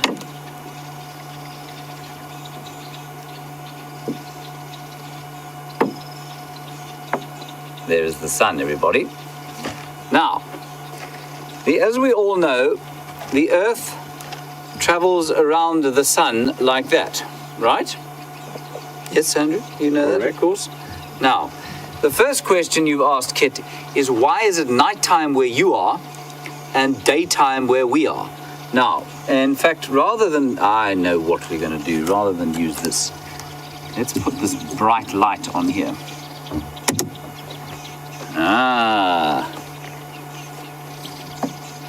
Right, morning time, sorry, well, yeah, so it's a different time of the day where you are. Now remember, let's pretend that this is the Sun and this is the Earth. Look at this piece of dung as the Earth as it spins. Now, Kit, you're just coming into, I think you're in America, aren't you? Which means that you are behind us, so it's morning time where you are. So, as the Sun spins around, so it becomes light on the side of the ball where the Sun is shining. So you're sitting over here right now, and we're sitting on this side. And as the Earth turns like this, so where we are will become dark, and where you are will become light. Right? Does that make sense to you? Should probably have a fawn or two. So that's where we live. That's us there. And you live over here. Okay. America, South Africa. Now, why it's hot where we are and cold where you are is that the Earth tilts at that angle. Can you see how it's tilted there? It's not straight. It's tilted. Okay? Now, remember the Earth is also moving around the Sun like that. So when it's this side, you can see that the northern hemisphere where you are, and this is not this time of the year, this is in June. The northern hemisphere where you are is closer to the Sun than the southern hemisphere. See that? The northern hemisphere is closer than the southern hemisphere. That's where we are. So that's why it's winter here when it's summer here. Now, when it comes around the other side of the Sun, 6 months later, now we're in December time, and now, see, the Earth is still turning. Now suddenly the southern hemisphere is closer to the Sun. There we go. Closer to the Sun than the northern hemisphere. And you're in the northern hemisphere, so you're in winter, and we're in summer in December. So that, Kit, is basically how it works. I hope that makes some form of sense to you. If it doesn't, I shall, well, perhaps ask your mother. She might be able to give you a slightly better explanation. Right, on we go. Try and find some animals.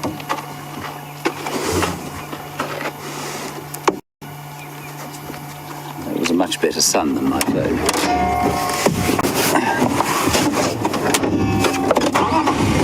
And the car started. It's all starting to look up, Andrew.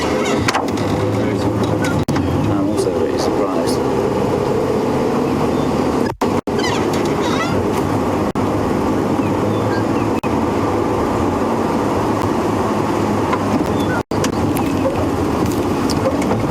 Now, while we're driving here, of course, Brent Leo Smith is out on foot. And Mike in Montana, you want to know, when I get out of the vehicle, am I not afraid that a predator will come and get me? No. In short, the short answer to that is no. And of course, Brent Leo Smith is now actively looking for a predator on foot. And so we wouldn't do that if we thought that they were going to come and eat us. Remember, the predators out here, Mike, although they see most of the herbivores out here as something to eat, they see us as a predator. What is that bird shouting at? It's a rattling cisticola on the top of that tree. Beautiful rattling cisticola shouting there.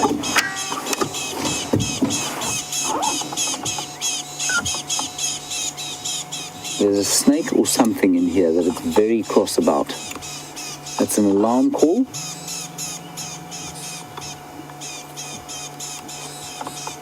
Very angry alarm call.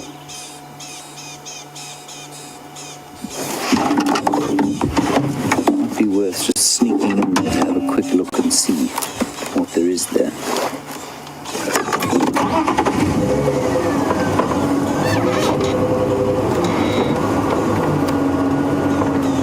Just going to ease my way in here. So while we're doing that, Mike, remember the animals out here see us as predators. So that's not to say that there's no danger at all, but as long as you're careful. And so before I get out of the car, I'll always have a look around and just see that there isn't anything around, and then I'll climb out the car. And then I'm not worried at all, no. Watch the thorns there, Andrew.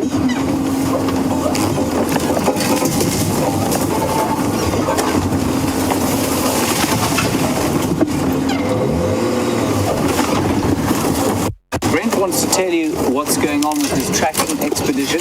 Let's head across to him, and I'm just going to have a quick turn through here, and I'll see you shortly.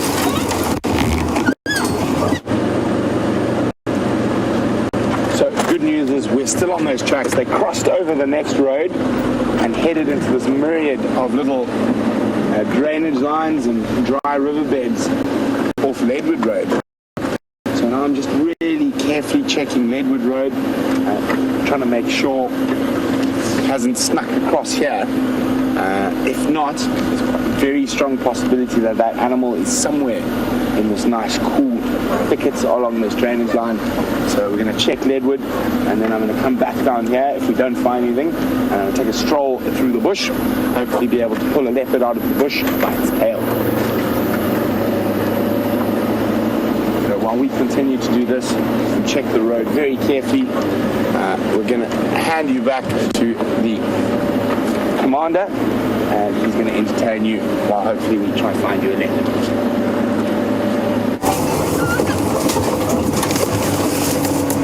Right, we're just driving through here. The testicular into this, they've kind of gone back to where they were. I'm going to keep looking through here. Maybe we will find a leopard lying on the ground. Maybe we will find nothing.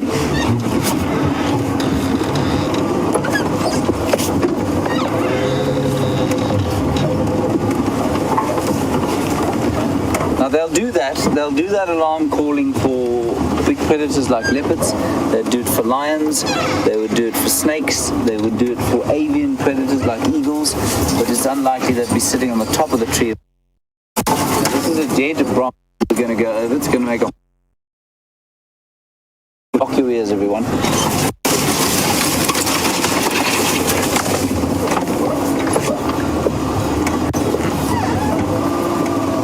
I can't see anything in here. Andrew, can you? No leopard? No black mamba?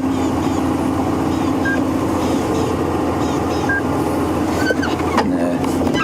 Alright, let's make our way here. Turn to our...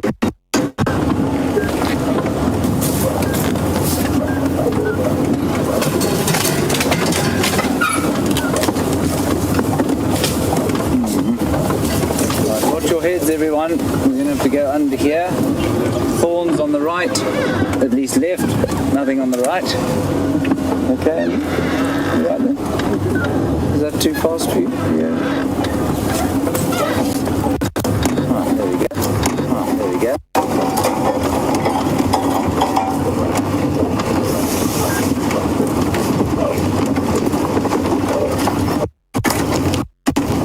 Doing this has the same sort of strength shock absorbers that most tanks have. These are deeply comfortable.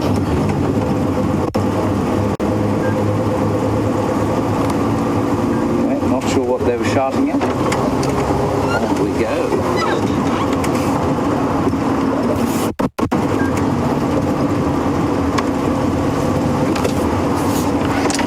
Clarissa, very excellent question. You're in Arlington and you want to know, is it possible if the animals that are alarm calling, is it possible that they would be alarm calling at us? Clarissa, yes, that is possible. Mainly when we're on foot, not so much in the vehicle. That one started calling long before we got anywhere near it though, so I don't think it was calling at us. They don't generally tend to alarm calls at the vehicles, and certainly Impala will look at you if you're walking. If you try and hide from them, then they might alarm call. But if they're just watching you go, then they don't alarm call like they would if they saw a leopard walking along. Nice question, thank you. All the way from Arlington. Otherwise, they're fairly mammal-free zones. It's so funny, you know. They're either we have all the elephants or we have none of the elephants. 2 days ago, you couldn't go around a corner without bashing into a herd of elephants. Now, nothing. Just buffalo and harder.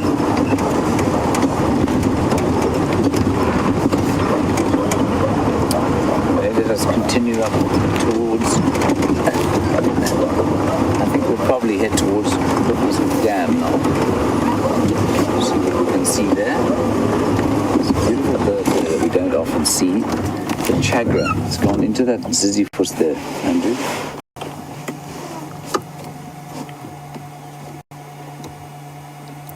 It's there. You would have seen it move.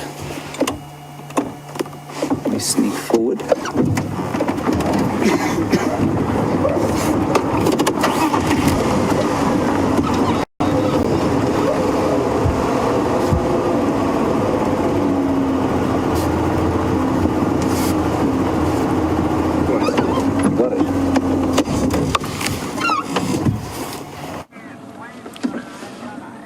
So even though we're looking for leopard, we're definitely not adverse to showing you the rest of the creatures out here in the African bush.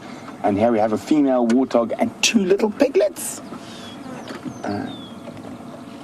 Difficult to say whether 2 were born. I'd say probably a few more than 2 were born, but only 2 survived so far. They are a great favorite of leopards, little warthog piglets. So cute. You can already see the little pads developing on their knees from kneeling down to feed. And there we go, perfect example.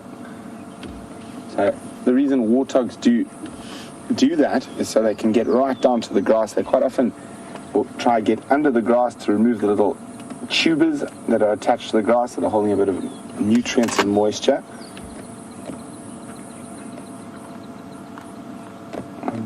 Mom is actually so close to us we can hear her feeding.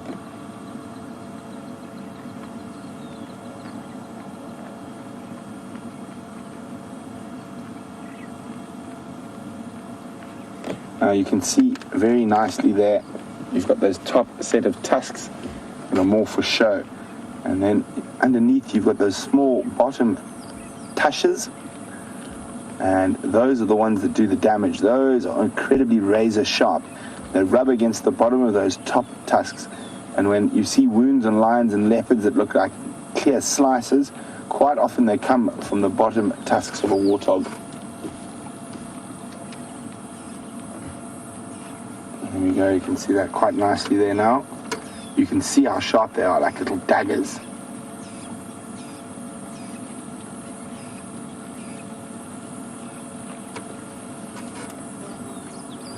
And she's very close to us, probably 7 or 8 feet. As you can see, one of our aerials is in between us and her at the moment. And the little ones are not too much further than her and following her towards the vehicle a little bit. And you can see the one on the left's a little male. You can see those tiny 2 little warts already. Males have 2 warts on the side of their face, and females have 1. Let's have a look. And that one is a little girl.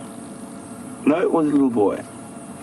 But we're going to sit here with these warthogs a little bit, but we're going to cross across to James quickly, who's got a duiker.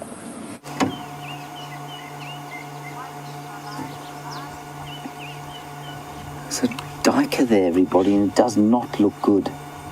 Skinny, and you won't see it now, but we were just watching it. I mean, a massive agglomeration of ticks underneath her right front shoulder. I wonder what's wrong with her. sort of see it there. That's very sad. I don't know if that's got anything to do with the drought. I don't think so. I think it would affect everybody uniformly. But that really doesn't look very good at all. And of course, as soon as a drought like this comes or falls, what happens is that the animals come under nutritional stress. And that nutritional stress, if there is kind of a high parasite load in an animal, or, it's got some kind of infection that it's trying to fight off, as we all know, if you have to eat well, if you're feeling sick, you've got to get as many vitamins and minerals into your body to help fight off the disease.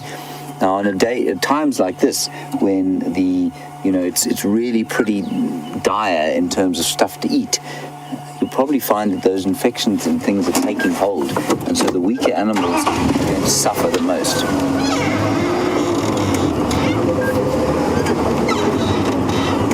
Let's head back to Brent. He's got his warthog still.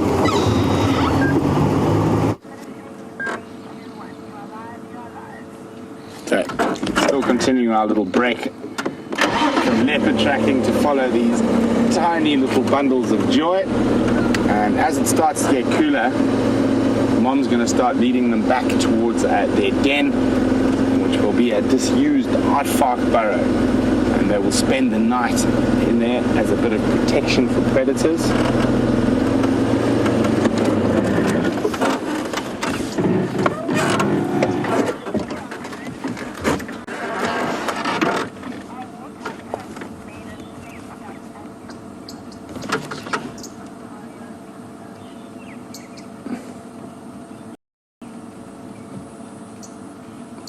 Lynn in Ontario, Canada would like to know whether warthog tusks are made up of the same stuff as elephant tusks.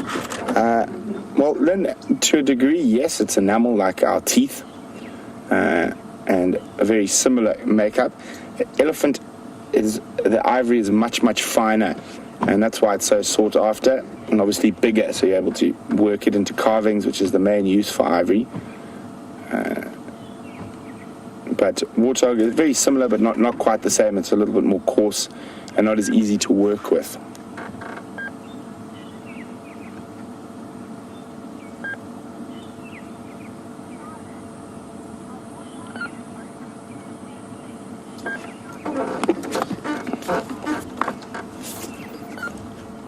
So Charlotte is wondering whether warthogs and bush pigs are the same thing. They most definitely are not. Here we have a warthog in front of us. Bush pig is a pig, but it is a slightly different type of pig. It's a Potamocerus porcus, if I remember correctly.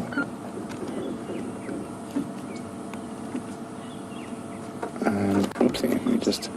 As the warthogs, they're disappearing off to go get home. Charlotte, I'll show you a picture of a bush pig in a couple of seconds.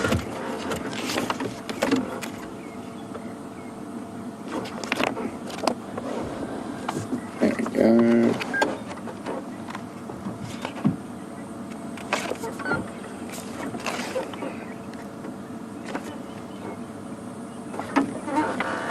So,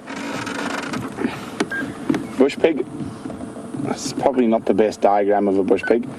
Quite often they're a little bit more red than that. You can see they're quite a lot bigger than a warthog.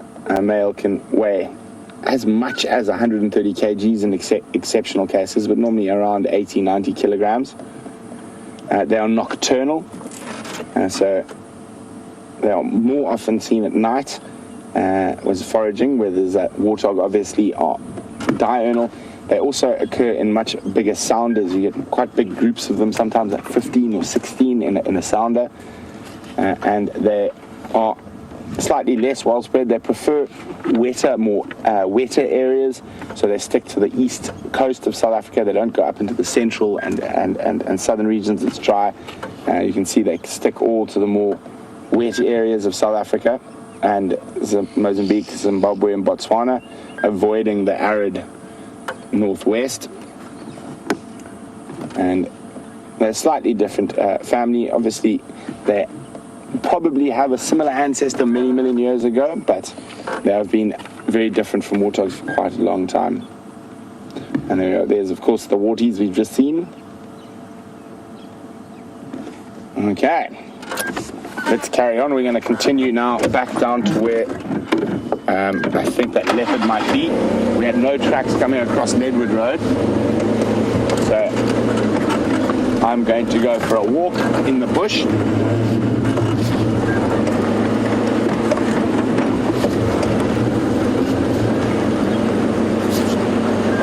But wasn't that great to see? That's one of the best little piglet sightings I've had since I've been here. And they are very, very cute. Believe it or not, I've had a few of those as pets in my younger years. And I can guarantee you, like all wild animals, they don't make very good pets.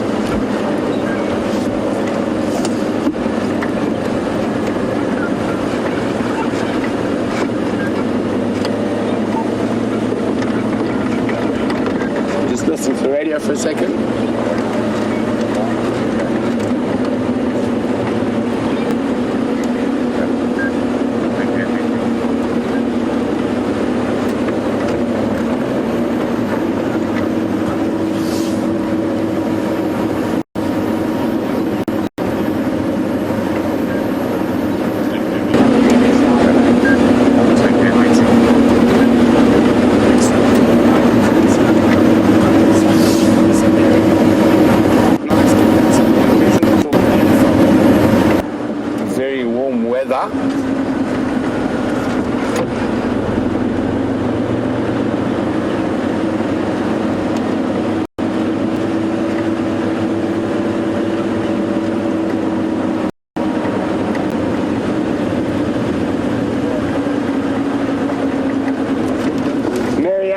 In Arkansas, says occasionally on the road, it looks like sometimes it's torn up and she'd like to know what it's from.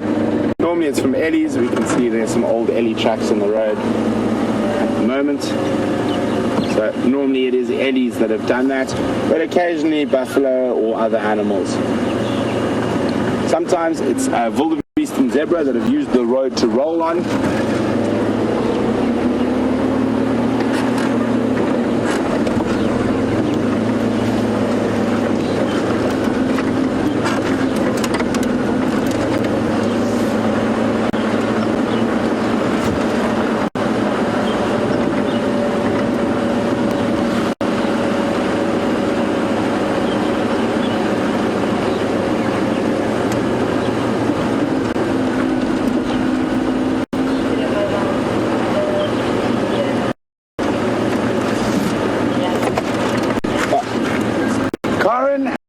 Zimbo living in London issued me a challenge for my leave. Andrew, Francis and myself are going to Zimbabwe, where Karen is from. We're going to Lake Kariba to visit Andrew's parents. We have a house there, and we are going to do some tiger fishing. And Karen, if I remember correctly, said her biggest tiger was 9 pounds in Lake Kariba and challenged me to beat that. And I said, unfortunately, Karen, because she missed the show this morning, I beat that in Kariba a few years ago. My biggest tiger in Kariba is probably close on 15, 16 pounds. But I will accept the challenge for this little trip we're going on now. And speaking about tigers, the largest tiger fish I have ever caught is in southern Tanzania. And that was 13 kilograms, so well over 20 pounds, 24, 25 pounds. So I've had very good tiger fishing over the years all over Africa. I even worked as a fly fishing guide for a short while. And very bad news. That's what I wasn't hoping. Those leopard tracks we've been following, I knew that bottom end of Leadwood's very hard, and sometimes we miss the tracks. And so I was checking the main access road, and there we go. Here come the tracks out. Oh dear. So we're going to continue on. I think let's go have a look at the grey-headed kingfisher nest. See, I just want to check. No, this is very interesting. Now we've got female tracks here, just to throw me in. This looks like Karula's footprints. The male tracks going out, Karula's footprints coming in by the looks of things.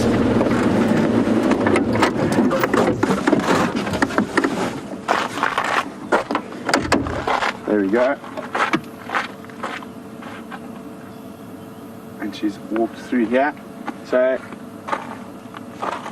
on a main road, so it looks a little bit older than it is, but if I look at the track that's a bit further away, I can see it's a little bit sharper. So the reason that these tracks don't look as good is probably because of the dust of all the cars. As soon as you move a little bit further off, too close, we've got nice sharp tracks, and these look like they could be from the day, during the day today. And there were definitely no tracks on the top end of Leadwood. So it is possible she's still around here. Let's go check the old hyena den. It's not too far from us.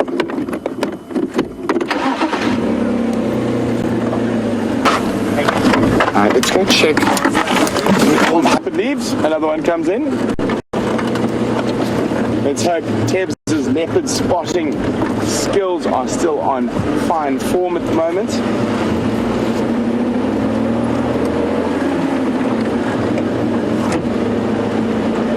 Stations Nkonzo of that Wanunengwe cross south over Gowrie Main, just to the west of Chilakatlan, but there's Wansati tracks coming in from the south. I'm going to follow up.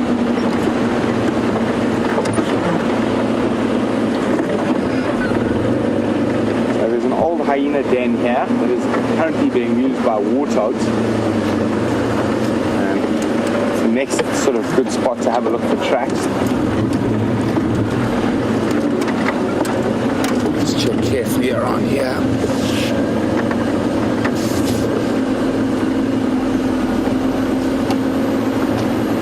Have a quick look through here. If we get no luck, we'll go back to James, and I'm going to go take a walk on those tracks. So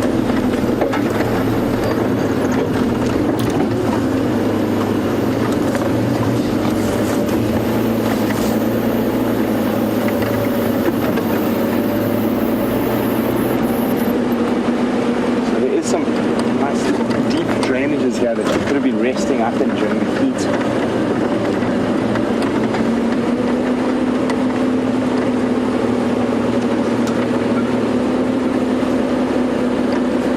Fresh enough that I'm going to say, let's go back to Commander Bond, and I'm going to go use Shank's pony to see if I can find a leopard.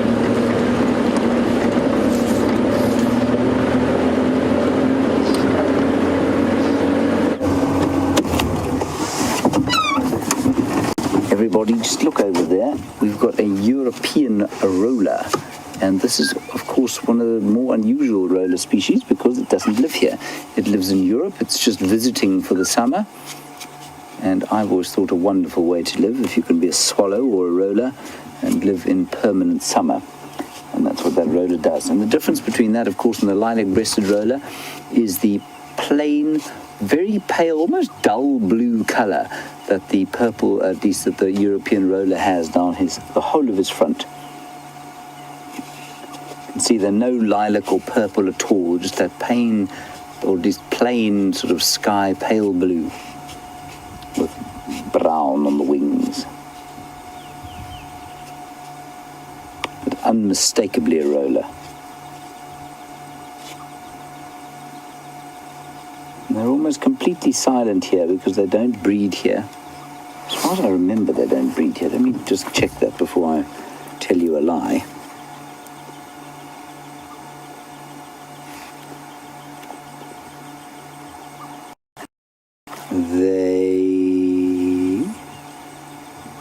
They don't breed here. They breed in Europe.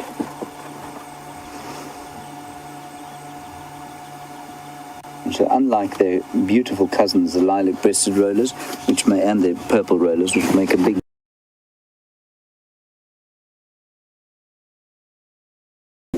that bird, and almost all birds that come here just to summer and don't breed here, they're almost completely silent when they're here. So they only call when they go back home to where they breed, when they're trying to sing to attract ladies, or to mark a territory where they'd like to set up a kind of family or a nest. That's what makes them sing. Something just went herring across the road.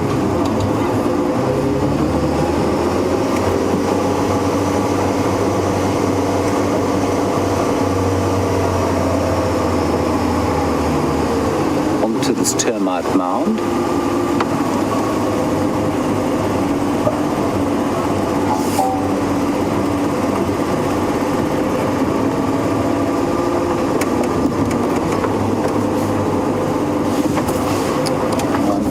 Kit, apparently you took the attempted lesson that I gave you on the seasons to your mother, told her about it, and she seems to have understood. So that's brilliant. Well done. I'm glad that I could hopefully make you understand, and you in turn have then helped your mother to understand, because that's the best way to learn. To teach is the best way to learn. There's a whole herd of impalas through there, and let's just stop and have a look at them. One must have at least one obligatory impala stop per day, because they need to be appreciated. Andrew, that's the side of the car we're looking at. That's not the impala. There we go.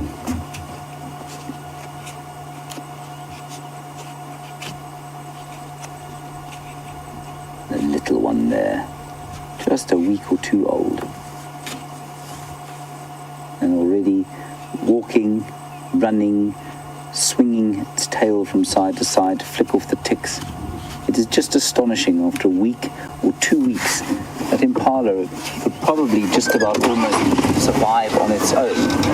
Not quite, it does need to suckle for a little bit longer, but not long, just a few weeks, and then it will be fine on its own, eating grass. As a human being, of course, as I've said before, and during the Stone Age used to leave home aged 14, which is still quite late, and during the modern era, of course, leaves home between 35 and 40 normally.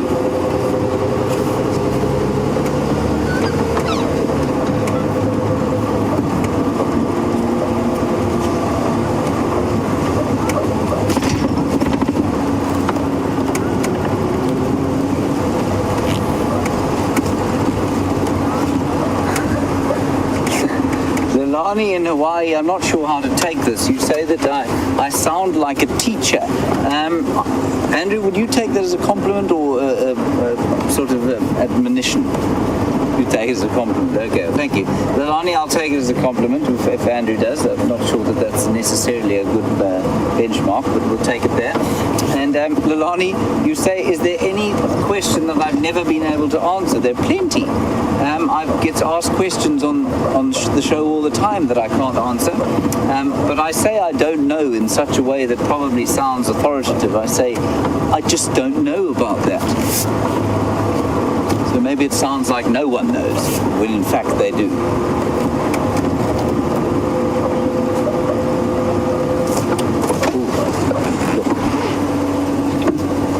See it, Andrew?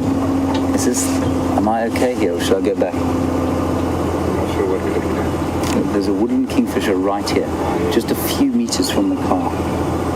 Back. Look at that color. Flies away. Like a little F-16. I always imagined them like little fighter jets.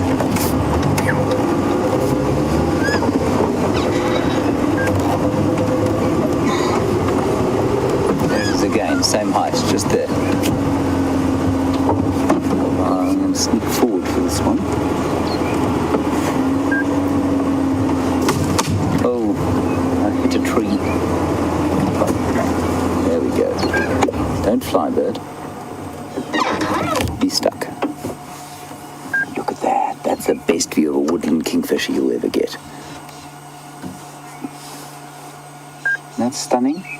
Notice the black underbeak, bright red upper beak, the kind of bandit's mask around the eyes, and then, of course, that halcyon blue color, beautiful turquoise, which reminds you of a kind of Mozambican sea, a calm Mozambican sea on a summer's day.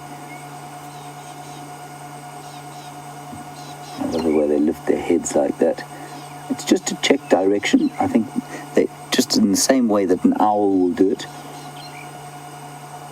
And just move their heads to make sure that they're picking up the direction of the sound.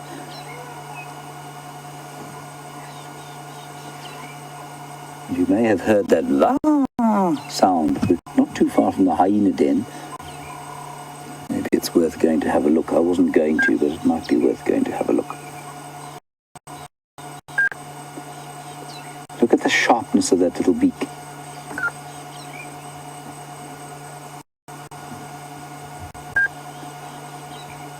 Isn't he lovely?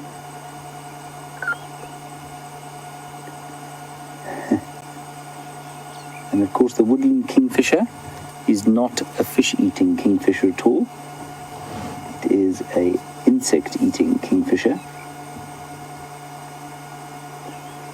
Andrew, there's a stick behind there that is, if you just pull the focus, you'll get it. There was an ant walking up the side of that stick I saw. That one you had at the back there, that horizontal sort of there, that one, yeah. I just watched an ant walk up the side of it. Every little branch, every little leaf, every little plant, every little termite mound is an ecosystem to itself. Every little piece of elephant dung. And all obviously part of a much greater ecosystem. And the woodland kingfisher is a migratory bird, and they go up into equatorial Africa for the summertime. What a beautiful, beautiful sighting. Tree hole nesting bird, and they do breed here. And Scott Dyson actually made a nest, hoping one of these things would go and breed, but nothing's gone into his nest yet. I feel very sorry for him, actually, because if anybody deserves to have a nest, a bird in his homemade nest, it's Scott. He's found so many nests this summer, and I hope that one of the woodland kingfishers will go in there and lay some eggs and make some chicks in there.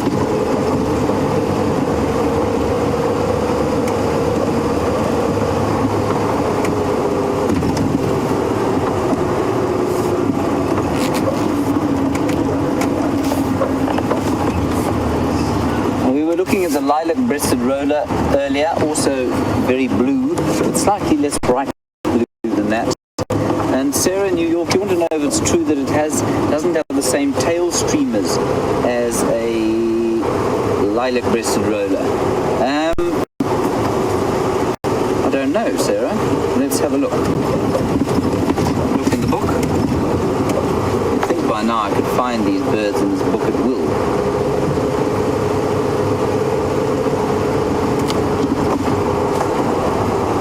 No, it is not true. Sorry, it is true. I was looking at a racket-tailed roller. So there's the lilac-breasted one, and the European below it, and it doesn't have the same tail streamers. There we go. Nor does the purple one. There you go, Sarah. Definitively answered by Mr. Ken Newman, the late. Andrew, should you vote for Buffelshoek Dam or the hyenas? Hyena dead. Right. These poor hyenas are going to be so sick and tired of me by the end of the year. Thankfully, that's only 2 days away.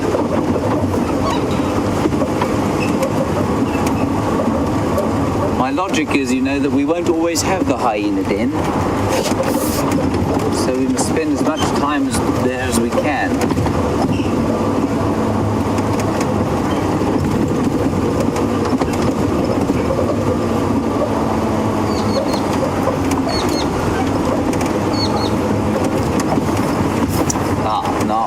Question from Mercedes here, and I think a lot of domestic animal owners will have similar queries. You all know, you take your domestic animal out for a walk, and especially if you don't happen to live in a large city, you're definitely going to find that they pick up parasites, they'll pick up fleas, they'll pick up ticks, and then you have to take them to the vet or pull the ticks off them and that sort of thing, and you've got to take real care that they don't get infected by parasites. Mercedes, out here, the animals are used to it. They are, you know, they are so often attacked by parasites and by ticks and that sort of thing that they build up a general immunity. It's exactly the same as a human being that has never had medical attention or that's grown up in the bush. And I used to say this in all seriousness, like Brent Leo Smith, for example, grew up in Botswana and, you know, in the bush, and I think his immune system is very strong. That was a kudu running across, compared with somebody who's grown up basically in the oxygen tent environment of a city where you don't get exposed to the bacteria and diseases and parasites, and therefore you don't get any natural immunity to them. Now, I think it's exactly the same thing out here. Most of the animals will be carrying a parasite load. Their bodies are in constant struggle against those parasites, but because they are used to them in the area, they will get rid of them. Great question. Thank you, Mercedes.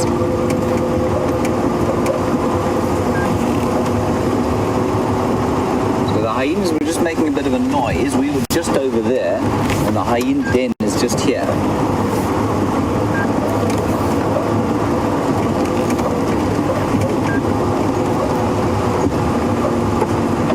Go and see what's going on there.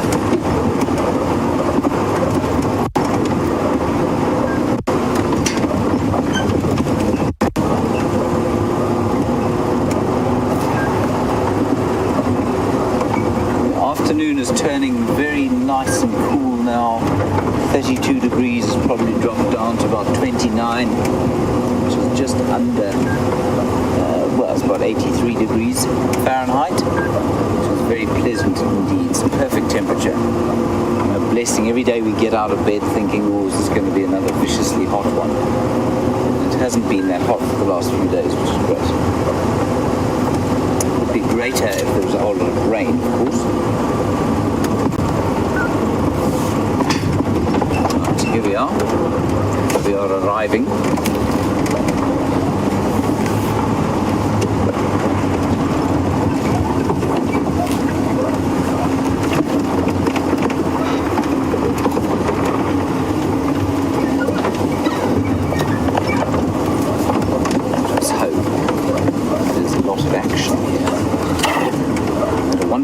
Yesterday evening we all see the little cubs out. Oh, it's rusty for you.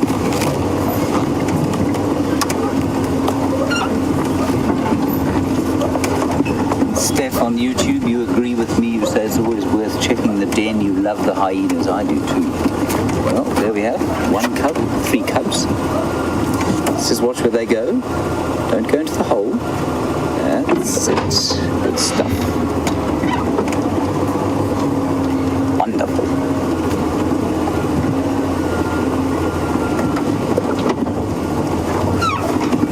Just ease our way in. Everyone's out at the moment.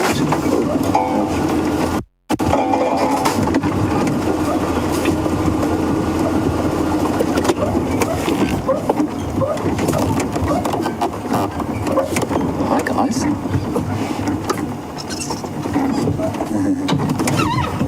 There's ripe, don't you think, Andrew?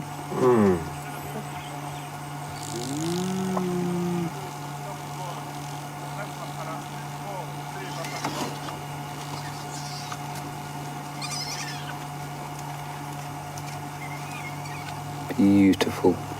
I could sit here all day. There we have Corky, who's quite dominant, and her 2 cubs are feeding, suckling. And there's November. She's up at the top there, Andrew. She's just behind the tree. I don't know if you can get her. She's just behind that tree there. You can hear the little ones calling.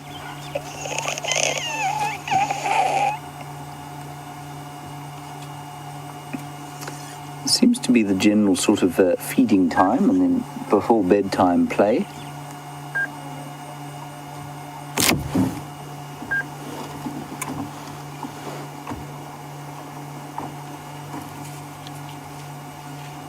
Lovely stuff. May is there. Not May, November.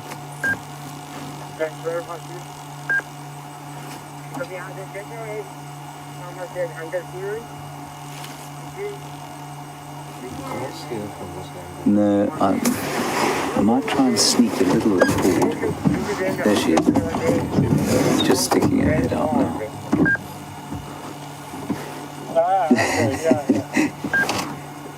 There she is. Hi.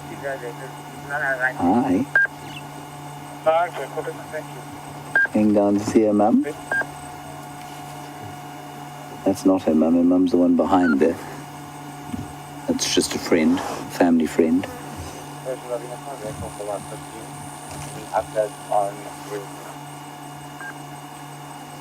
Just chewing off the ear of the friend there.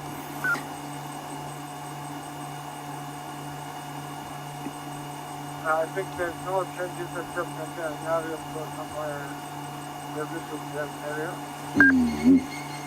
Probably 99. Boston Condo or the sunset in the Now, I think let's sit here for a little while and then we might go around and be a lot more confident.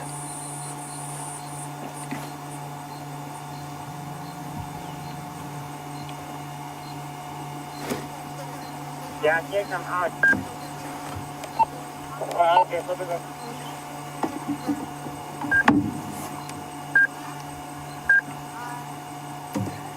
Hello, Ian. You're a new viewer and you're asking the question, how long possibly can this magnificence of live safari in the wilderness of the Kruger National go on for? Ian, good news. 365 days a year for the foreseeable future, we'll be doing something similar to this. Isn't that great?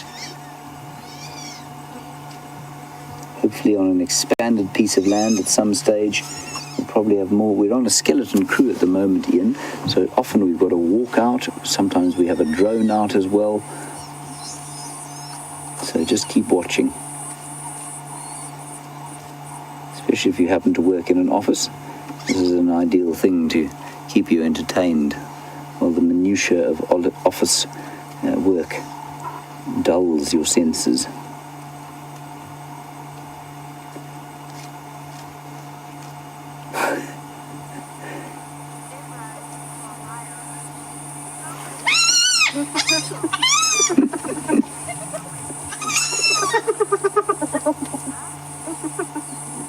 So Deborah in Ohio, I mean, you want to know where this den is and who's denning here. Everyone's denning here at the moment in our Djuma clan, Deborah, and it's a northwestern corner, or not corner, but northwestern section of Djuma, and it's on a road called Gallagher Shortcut.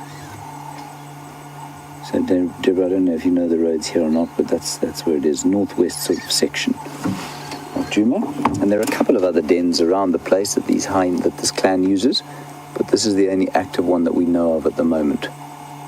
I did see a very pregnant looking hyena the other day, come to think of it, so it might be worth going to check some of the other dens, because often what they do is give birth in a sort of peripheral den and then come back to the main den.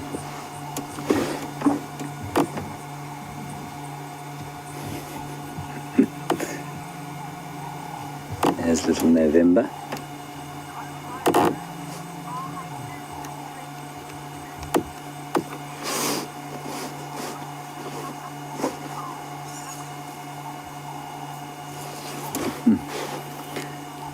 Betty, you're in Ontario, and it's a very valid question, of course. You've obviously watched before, and you've seen the hyenas coming close to the vehicle, and you want to know if they're a threat to human beings. You say sometimes they come up to the vehicle and it looks like they want us to pet them.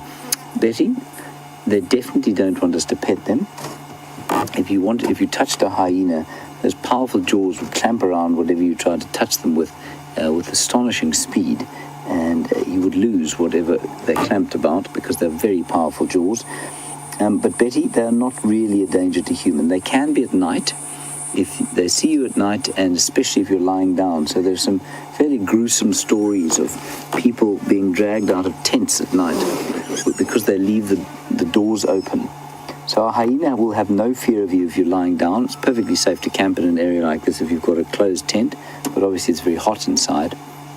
And so inexperienced people have sometimes left the tent doors open, and then a hyena can be dangerous. They will come and drag you out.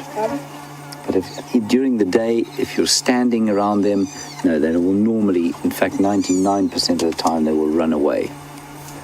So, no, they're not a danger. I wouldn't describe them as a danger to human beings. I did have one experience earlier this year. The first time it's ever happened to me, when I was walking through the bush, and I spotted a hyena, and it started to sort of stalk me. It was just kind of being inquisitive, wanted to know what I was up to, and I actually had to shout at it to make it go away. But that's the only time that's ever happened, and I mean, I think it was more curious than it was being threatening. But what you can say is that if a hyena chose to push through some kind of an attack, you could be very sure that it would win. They're very strong, very powerful, very fast. But that's the same for any animal out here.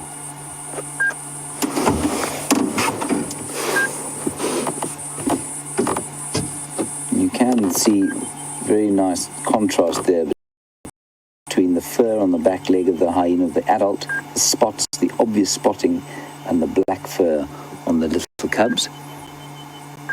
And then November, our older cub, she's now, well, I don't know where she is, I think she may have gone back up into the mound. She's now almost 8 weeks old, and she's got almost every day we see her, she's got another spot or two. Her coat is lightening. So from about 5 weeks, she started to lose that black coat. Andrew, was that a sigh, or do you wish to say something? Just a sigh. Just a sigh. And again, look at the dust. So much dust for this time of year. And hyenas, interestingly, are also not seasonal breeders. So, although they have so many little ones at the same time that the impala have got their little ones, that's just by chance. They might have a peak at this time of year, but certainly they're not generally known as seasonal breeders.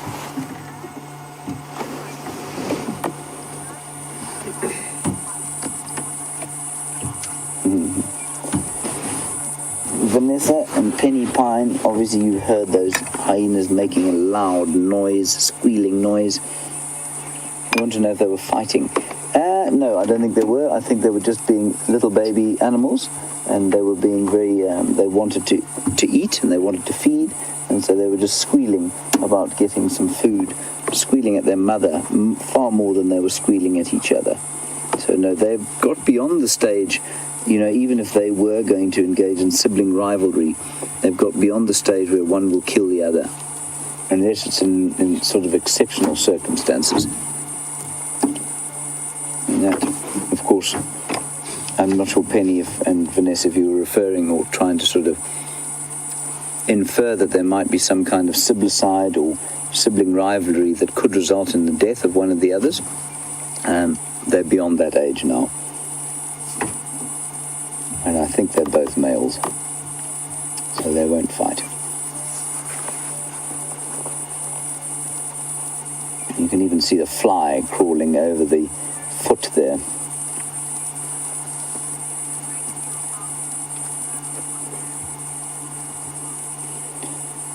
And B. Wilson, you're so right. You say that you enjoy looking at them, well, I do too, but that you're also learning so much about them just by spending time with them. That's exactly how we do learn about animals. We get these sort of basics from the books, and then we come and observe and see where the books are right and where the books are wrong, and then we try and interpret the behavior in new ways. And it's just so fascinating and such an opportunity to spend time with animals like this. Just wonderful stuff. And B, also, I mean, I think that they are... Nobody ever comes to Africa and says, oh, I'd like to see some hyenas, please. They always come out here and they say, well, my worst is to hear people say, we want to see the big five, because that just means they've got a really terrible travel agent. But nobody ever, I think in sort of 5 years of full-time guiding, I don't think I ever had a guest come out and say, we'd like to see some hyenas, please. And it's because they've got such a bad rap, and it's such an unfair rap. They're such wonderfully interesting, fascinating creatures.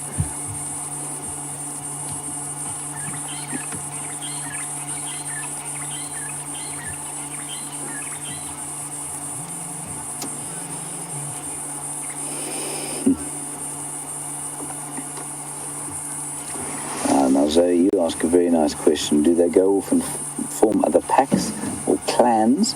Remember, a hyena grouping is called clan when they grow up, or do they stay in the clan? Zoe, normally females will stay in the natal clan, so the females will stay within the clan. They can go and form others if the clan gets very big, but then the related females will go off together. And look at that foot there. But the males, Zoe, are faced with an interesting choice.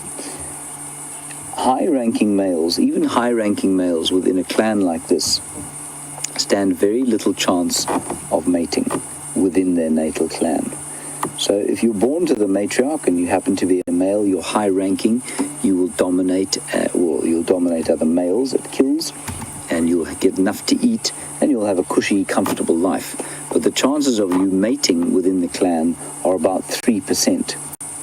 However, if you leave the clan as a male and go off to another clan, you sacrifice your dominance, you sacrifice your rank completely. You'll go in right at the bottom of the barrel, as it were. But you will have a 97% of hyenas are born to males that have come from somewhere else, to immigrant males. So therefore, they're males that are very low ranking.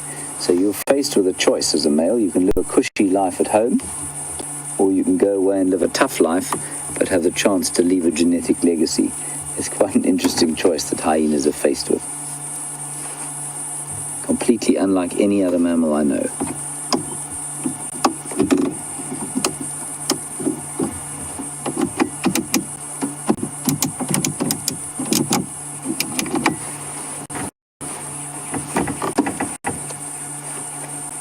See the sort of, not scarring yet, but certainly the rubbing off of the fur on the face of the little ones there. And I think that's a result of digging and playing and possibly the odd sort of scuffle that they've had between each other. And remember, we can tell the difference between these two. One of them, D1, has a left back foot with a little white patch. There it is. Whether that will be maintained into adulthood, I'm not sure. But that is D1, who's just gone down into the hole. D2 is still drinking.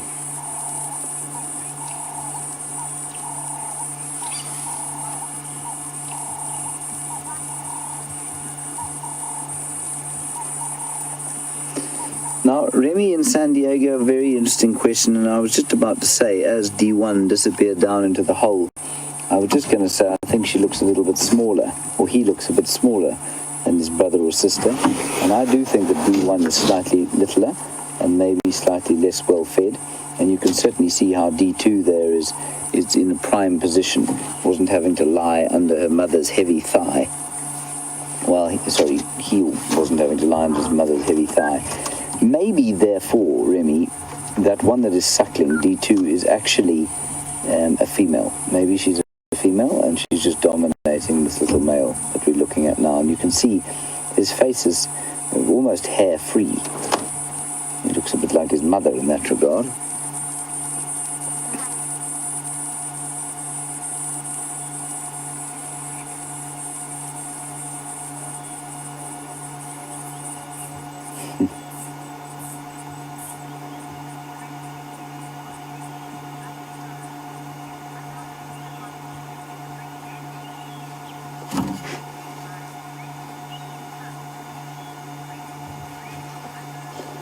Hello, Gracie, aged 8 in Ohio.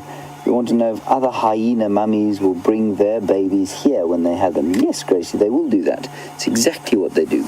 So, like I said, I saw a pregnant hyena just the other day, and she will probably give birth at another den, but when the babies are about 2 weeks old, she might well bring them here so that they can play with these other little ones here. And their playing and their friends are very important to help them grow up. Just like with humans, it's very important to have friends. So it is with hyenas. Not so, Andrew? Correct. Yes. Nice question, Gracie.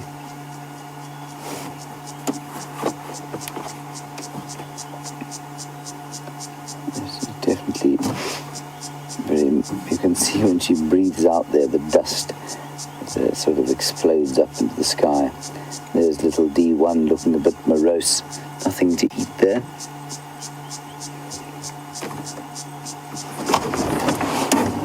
You will be okay.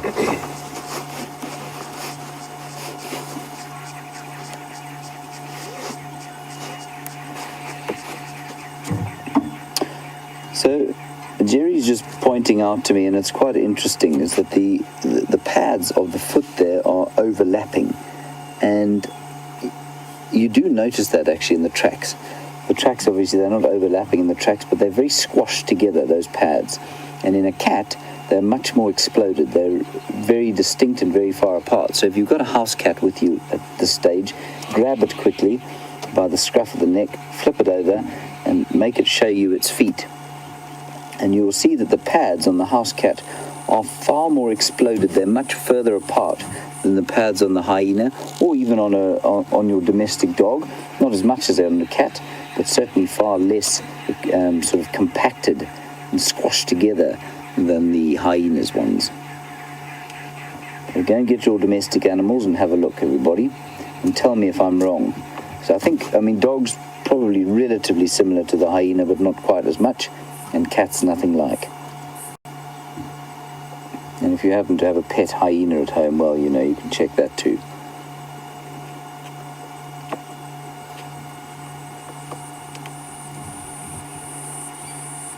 And you shouldn't have a pet hyena at home, by the way. Especially if you live in New York or somewhere like that.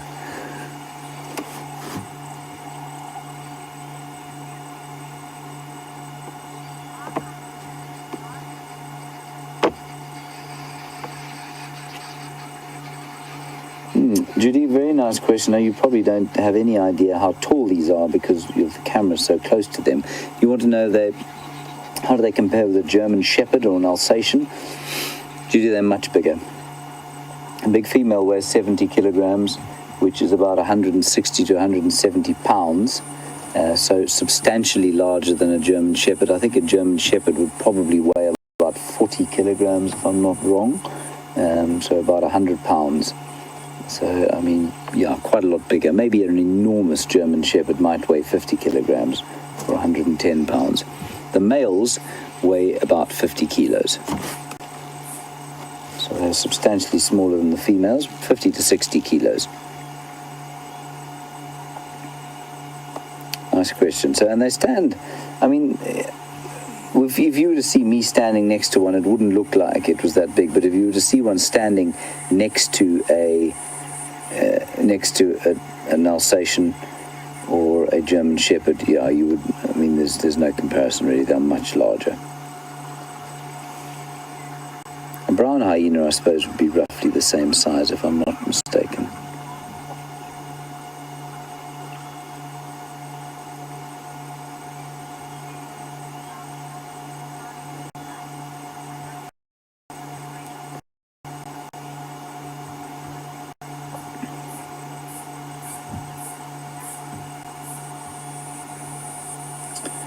All right, let's head across to Brent Leo Smith, see if he's managed to find the leopard. I'm sure I don't think he has, because I think we would have gone across a lot faster than we have now. But let's get an update on the tracks that he's following. He is following in what is a very thick and difficult block. So let's head across to him, get an update, and I'll try and reposition around the other side and see what we can see there. So as the sun sets, our chances of finding a leopard on the move increase slightly.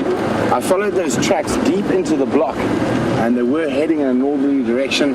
So we've been sitting around this area listening for alarm calls. We haven't heard any yet. So we've decided to do another quick little maneuver through here. Who knows, maybe she's on the move. So we started off following the tracks of a male leopard that unfortunately crossed south out of our traverse area. But not even 5 meters further down, a female leopard's tracks crossed in. It looks like the tracks of Karula, just judging from the size and the area we found them.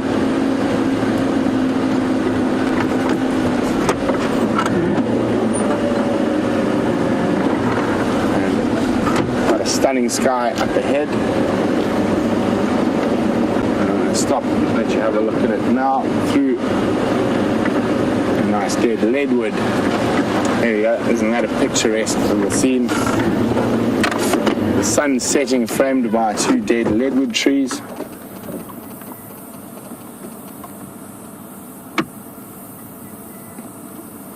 And always good to stop, listen for a little bit. Hopefully to hear that loud bark of a kudu alarm calling.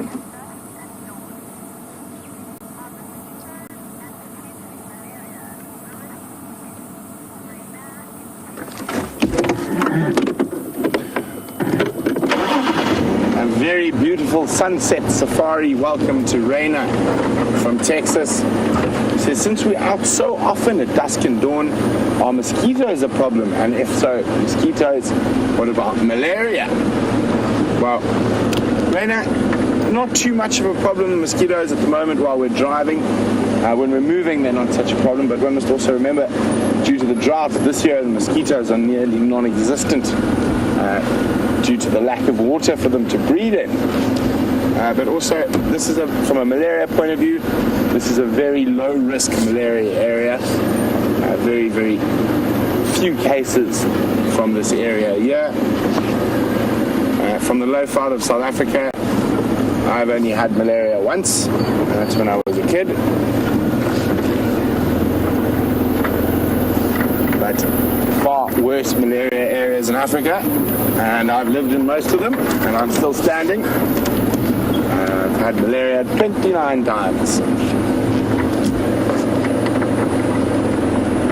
But just to let you know about malaria, my dad's got a very good saying about malaria. Malaria is not serious if you treat it seriously. So what I mean by that is, if you start feeling symptoms, etc., immediately I carry finger prick tests, and I carry 2 full courses of Coartem, which is the best medicine for malaria, with me at all times. Because quite often, for example, I travel quite a lot, so even when I go to the United States or the United Kingdom, I will carry malaria kits and medicine with me. Because quite often the doctors in those areas won't have a clue about malaria, and they'll tell you you've got a cold or a flu or whatnot, and that's when malaria becomes serious. It's when it's left untreated. If you pick it up early, within the first couple of days of symptoms showing, with the new medicine, you'll be sick for 2 or 3 days. I mean, sometimes even less. I've even managed to take game drives and run safaris while suffering through a bout of malaria.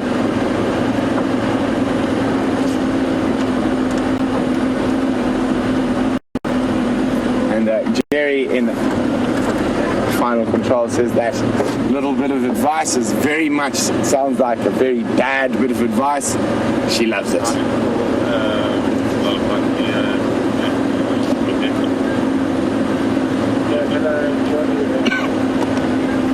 Excuse me.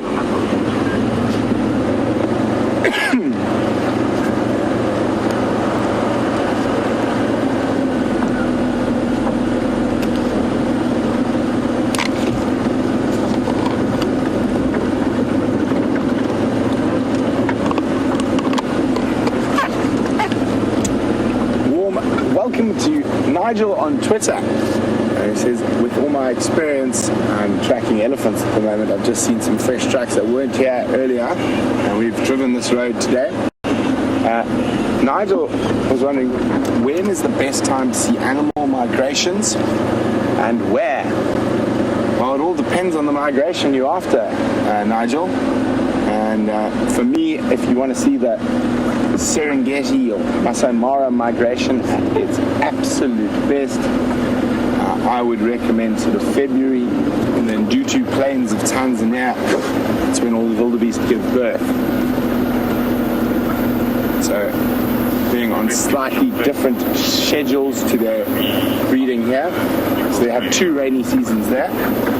But on Ndutu, in January, February, when all the baby wildebeest, baby Thompson's gazelles are around, baby Topi, it is an incredible time of the year to see not only the migration, but the predator interaction with the migration. So you do get to see a lot of kills. So that's that one.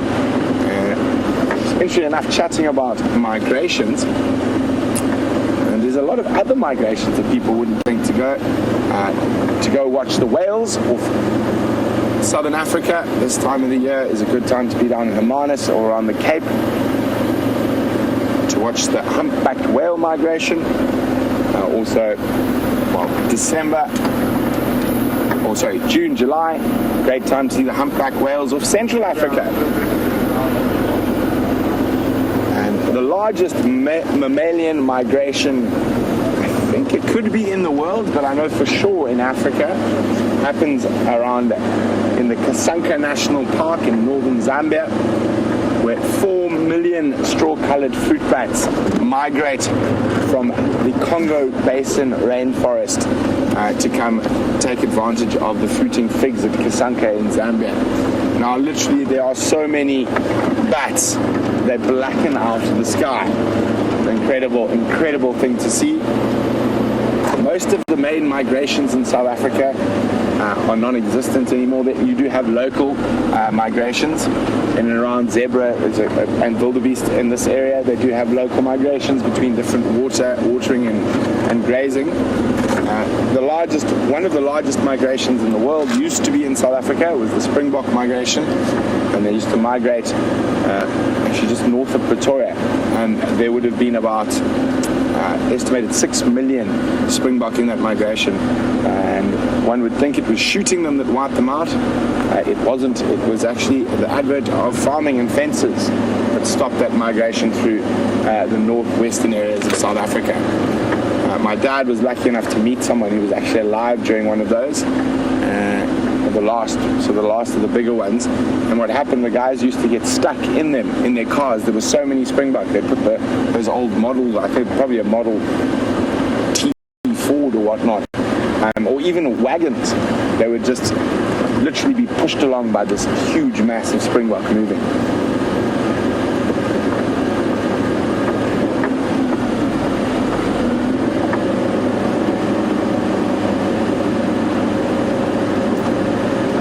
Before it gets too dark, let's pop across to James and have a last view of those very cute hyena cubs before it gets a little too dark. There's a little cub chewing on a piece of grass, which of course is a normal cub thing to do, as it is a normal thing to do if you have a domestic animal. Normally it's your chair leg though, or piece of the door frame in the case of one of the staffies we once had, resulting in the cold Johannesburg night air streaming in.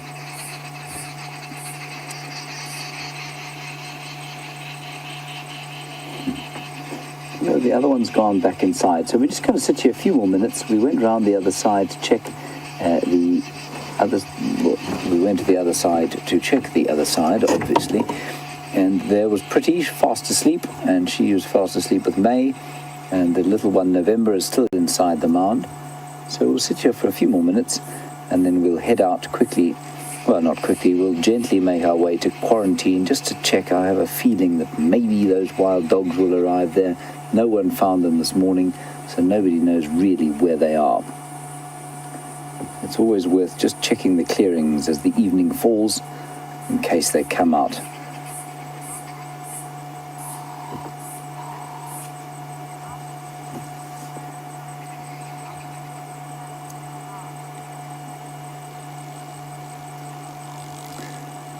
Millie in Cleveland, Ohio, made a sort of throwaway comment about hyenas with pets, and you say, have I ever heard of the hyena men of Nigeria or the hyena men of Harar?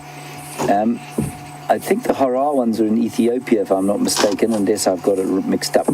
But there are, I always forget where the story exactly.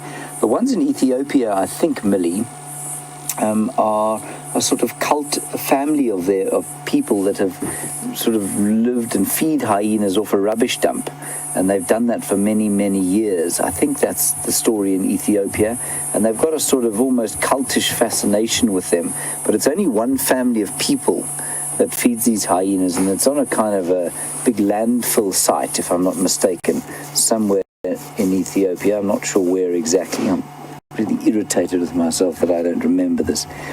And then in Nigeria, There's also a group of people who have hyenas, and I think it's more for kind of a, you've seen those pictures where it says Nigerian debt collector. They're not used for debt collection. I think they're more used as almost sort of circus animals where, people will take them around the place and show them to you and make them do tricks, and then you can pay them to do that. Not a very nice life for a hyena. I think that's the case. Millie, please feel free to correct me if I'm wrong, and I think that's in Lagos in Nigeria. So two sort of almost domesticated examples of hyenas. I think they would have been domesticated a lot more if it was an easy process. I don't think it's an easy process to domesticate a hyena. Now, is that D1 or D2, Andrew? Can you tell? Where's the little white sock?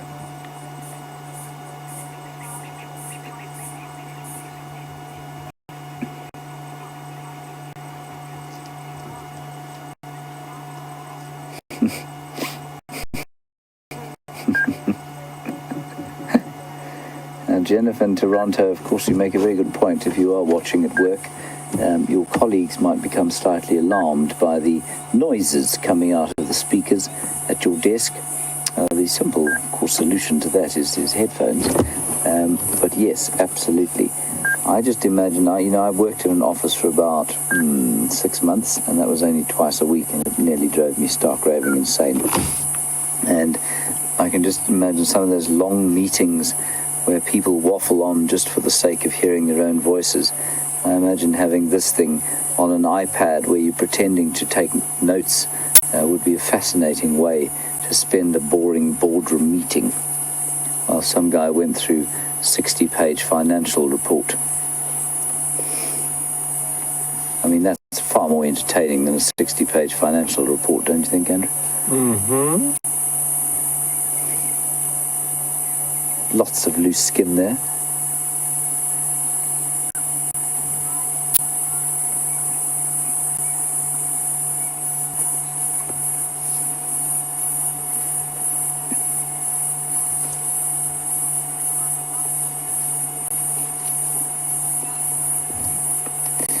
Now, Sharon in Pittsburgh, look at that little thing being licked very clean. That would probably take the skin off you or I.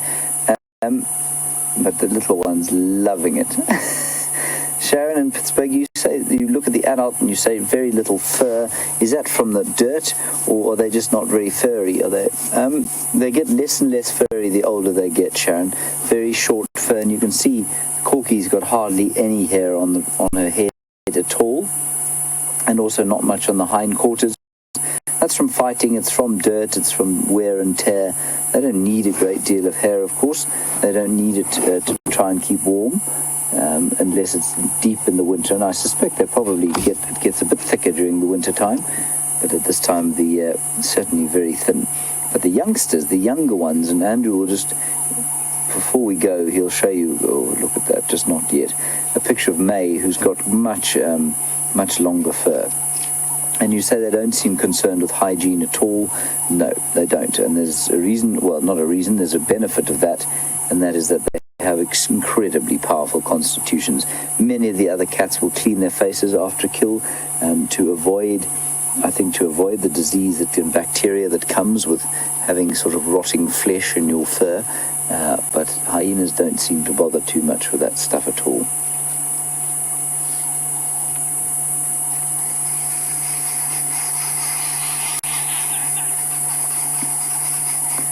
Round about this time yesterday, Corky got up and walked off, and the cubs went inside and the rest went off with her.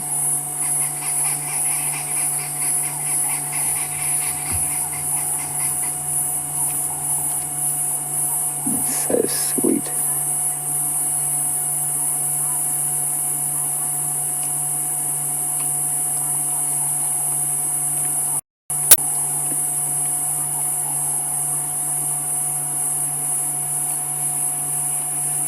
Sarah in New York, you've just told a story that's made my blood run cold.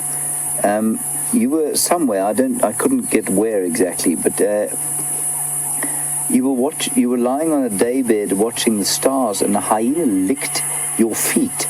and you shone your torch and it ran off. Sarah, please don't do that again. I think you're quite lucky to still have both feet. Lovely adventure and story to tell, but could have ended very differently indeed. Where were you?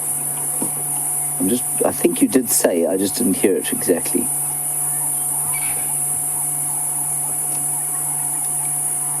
At a place called Karangaia. I don't know where Karangaia is. Well, it sounds fascinating with the little thing now getting more and more. I think this is definitely the dominant one. Oh no, that's D2. At least D1, that's the one with a little bit of white. Look, getting a bit nervous now. Back to the den. Wants to follow Mum. So sweet.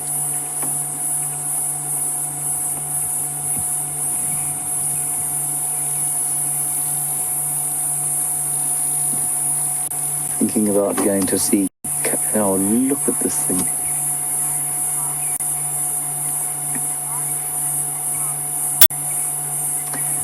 Thank you. Right, I've just got it back. Karangaia apparently is in Tanzania, and it is it's the 6th largest national park in Tanzania, and that's where you were, Sarah. Sarah, do not repeat that experience, please. I think you'll come back with 1 foot. Phew. Of course, a hyena would never have approached you like that if you'd been standing upright or during the day.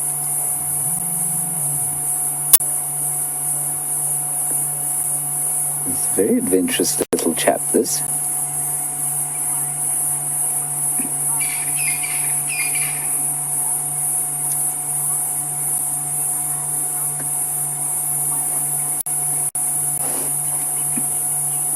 Now, Bethany and Virginia, I've said that maybe these are 2 males, D1 and D2, and you want to know if they grow up together, will one of them be more dominant over the other, especially as they are, or as sons of a dominant female, will they lead the clan?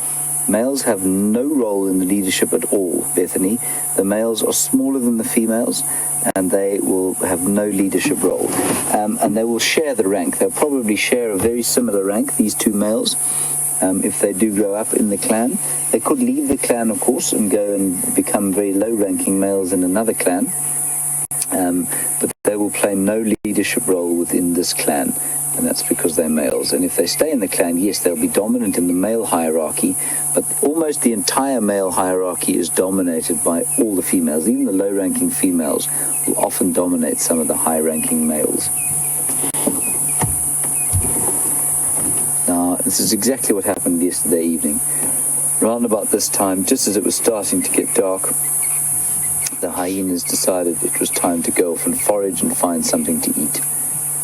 Oh, shame. Look at the little one. Doesn't want Mummy to go and doesn't want Auntie Pretty to go either. And the only one left with them now is May. And I don't think she'll go anywhere. She might. No, that's not May, is it, Andrew? She's too big. Or is it? Oh, that's not a year-old one. At least an 8-month-old.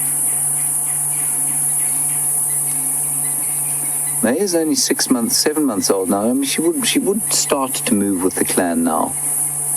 Yeah, maybe that's what's going on here. Isn't that amazing? Exactly what they did last night, but they went down the other way.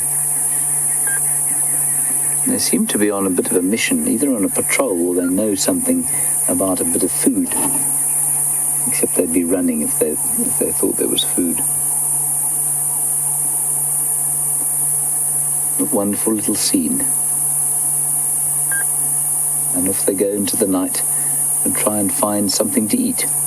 They'll either bring it back to the den or feed on it there and bring it back for the youngsters in the form of milk. And there's the little one watching.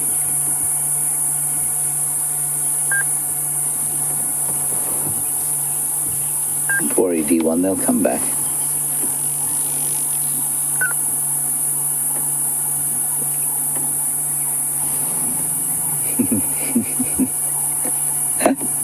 And that's that. Isn't that fantastic? Let's just sit here for 1 minute, and we don't have much time left. We've only got about 6 minutes. But I think we're going to ease our way out of here because there doesn't seem to be much going on. Right, let's press slowly on out, and we'll just have a look on the road there and see if the hyenas are there. In fact, we won't, because I won't be able to start the car. No. We're going to have to link to Brent, I'm afraid. We can't start the car. See you shortly.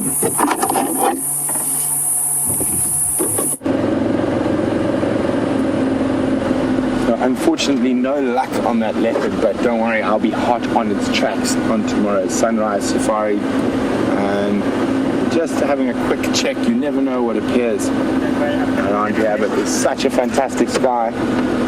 Big storm off to the southwest. Maybe it'll come this way, I don't think it will.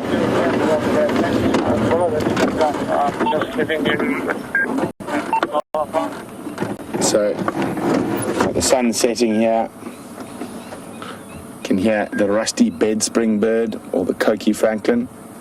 Oh, now he keeps quiet, of course.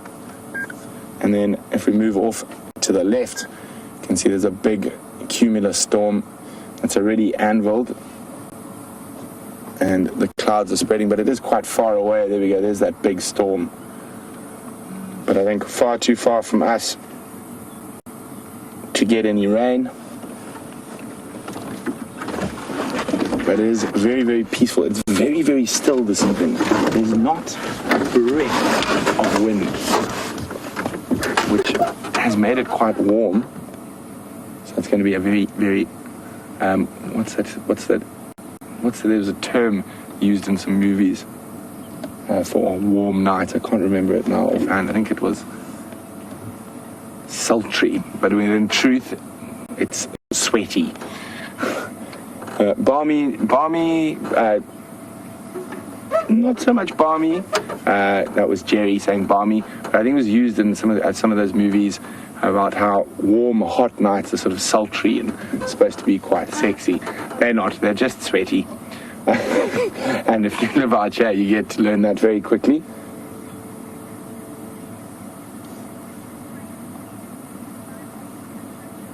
It's such a beautiful, beautiful evening. But from myself, from Tebs and myself, we're going to say good night, and we'll see you bright and early on the sunrise safari. James is going to follow those adult hyenas for as long as he can for the last few minutes of drive.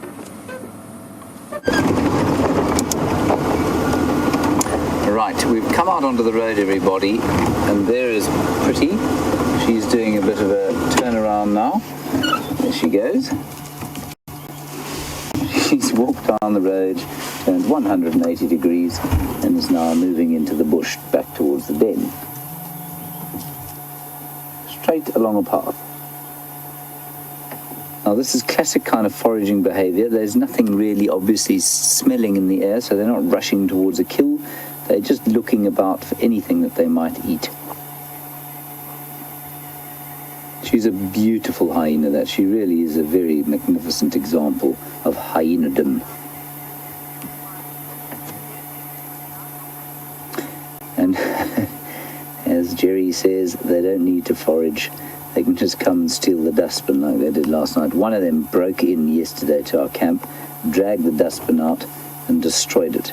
I don't know what on earth they found to eat in there that was of any deliciousness.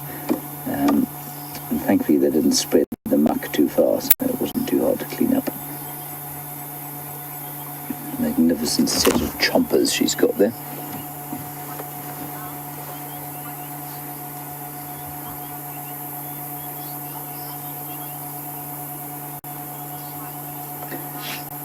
Now, I know that many of you are still asking about that hyena that was injured last week, 2 weeks ago now. The one that had its foot broken and then its ear ripped off. I'm afraid, everybody, we haven't seen that hyena again.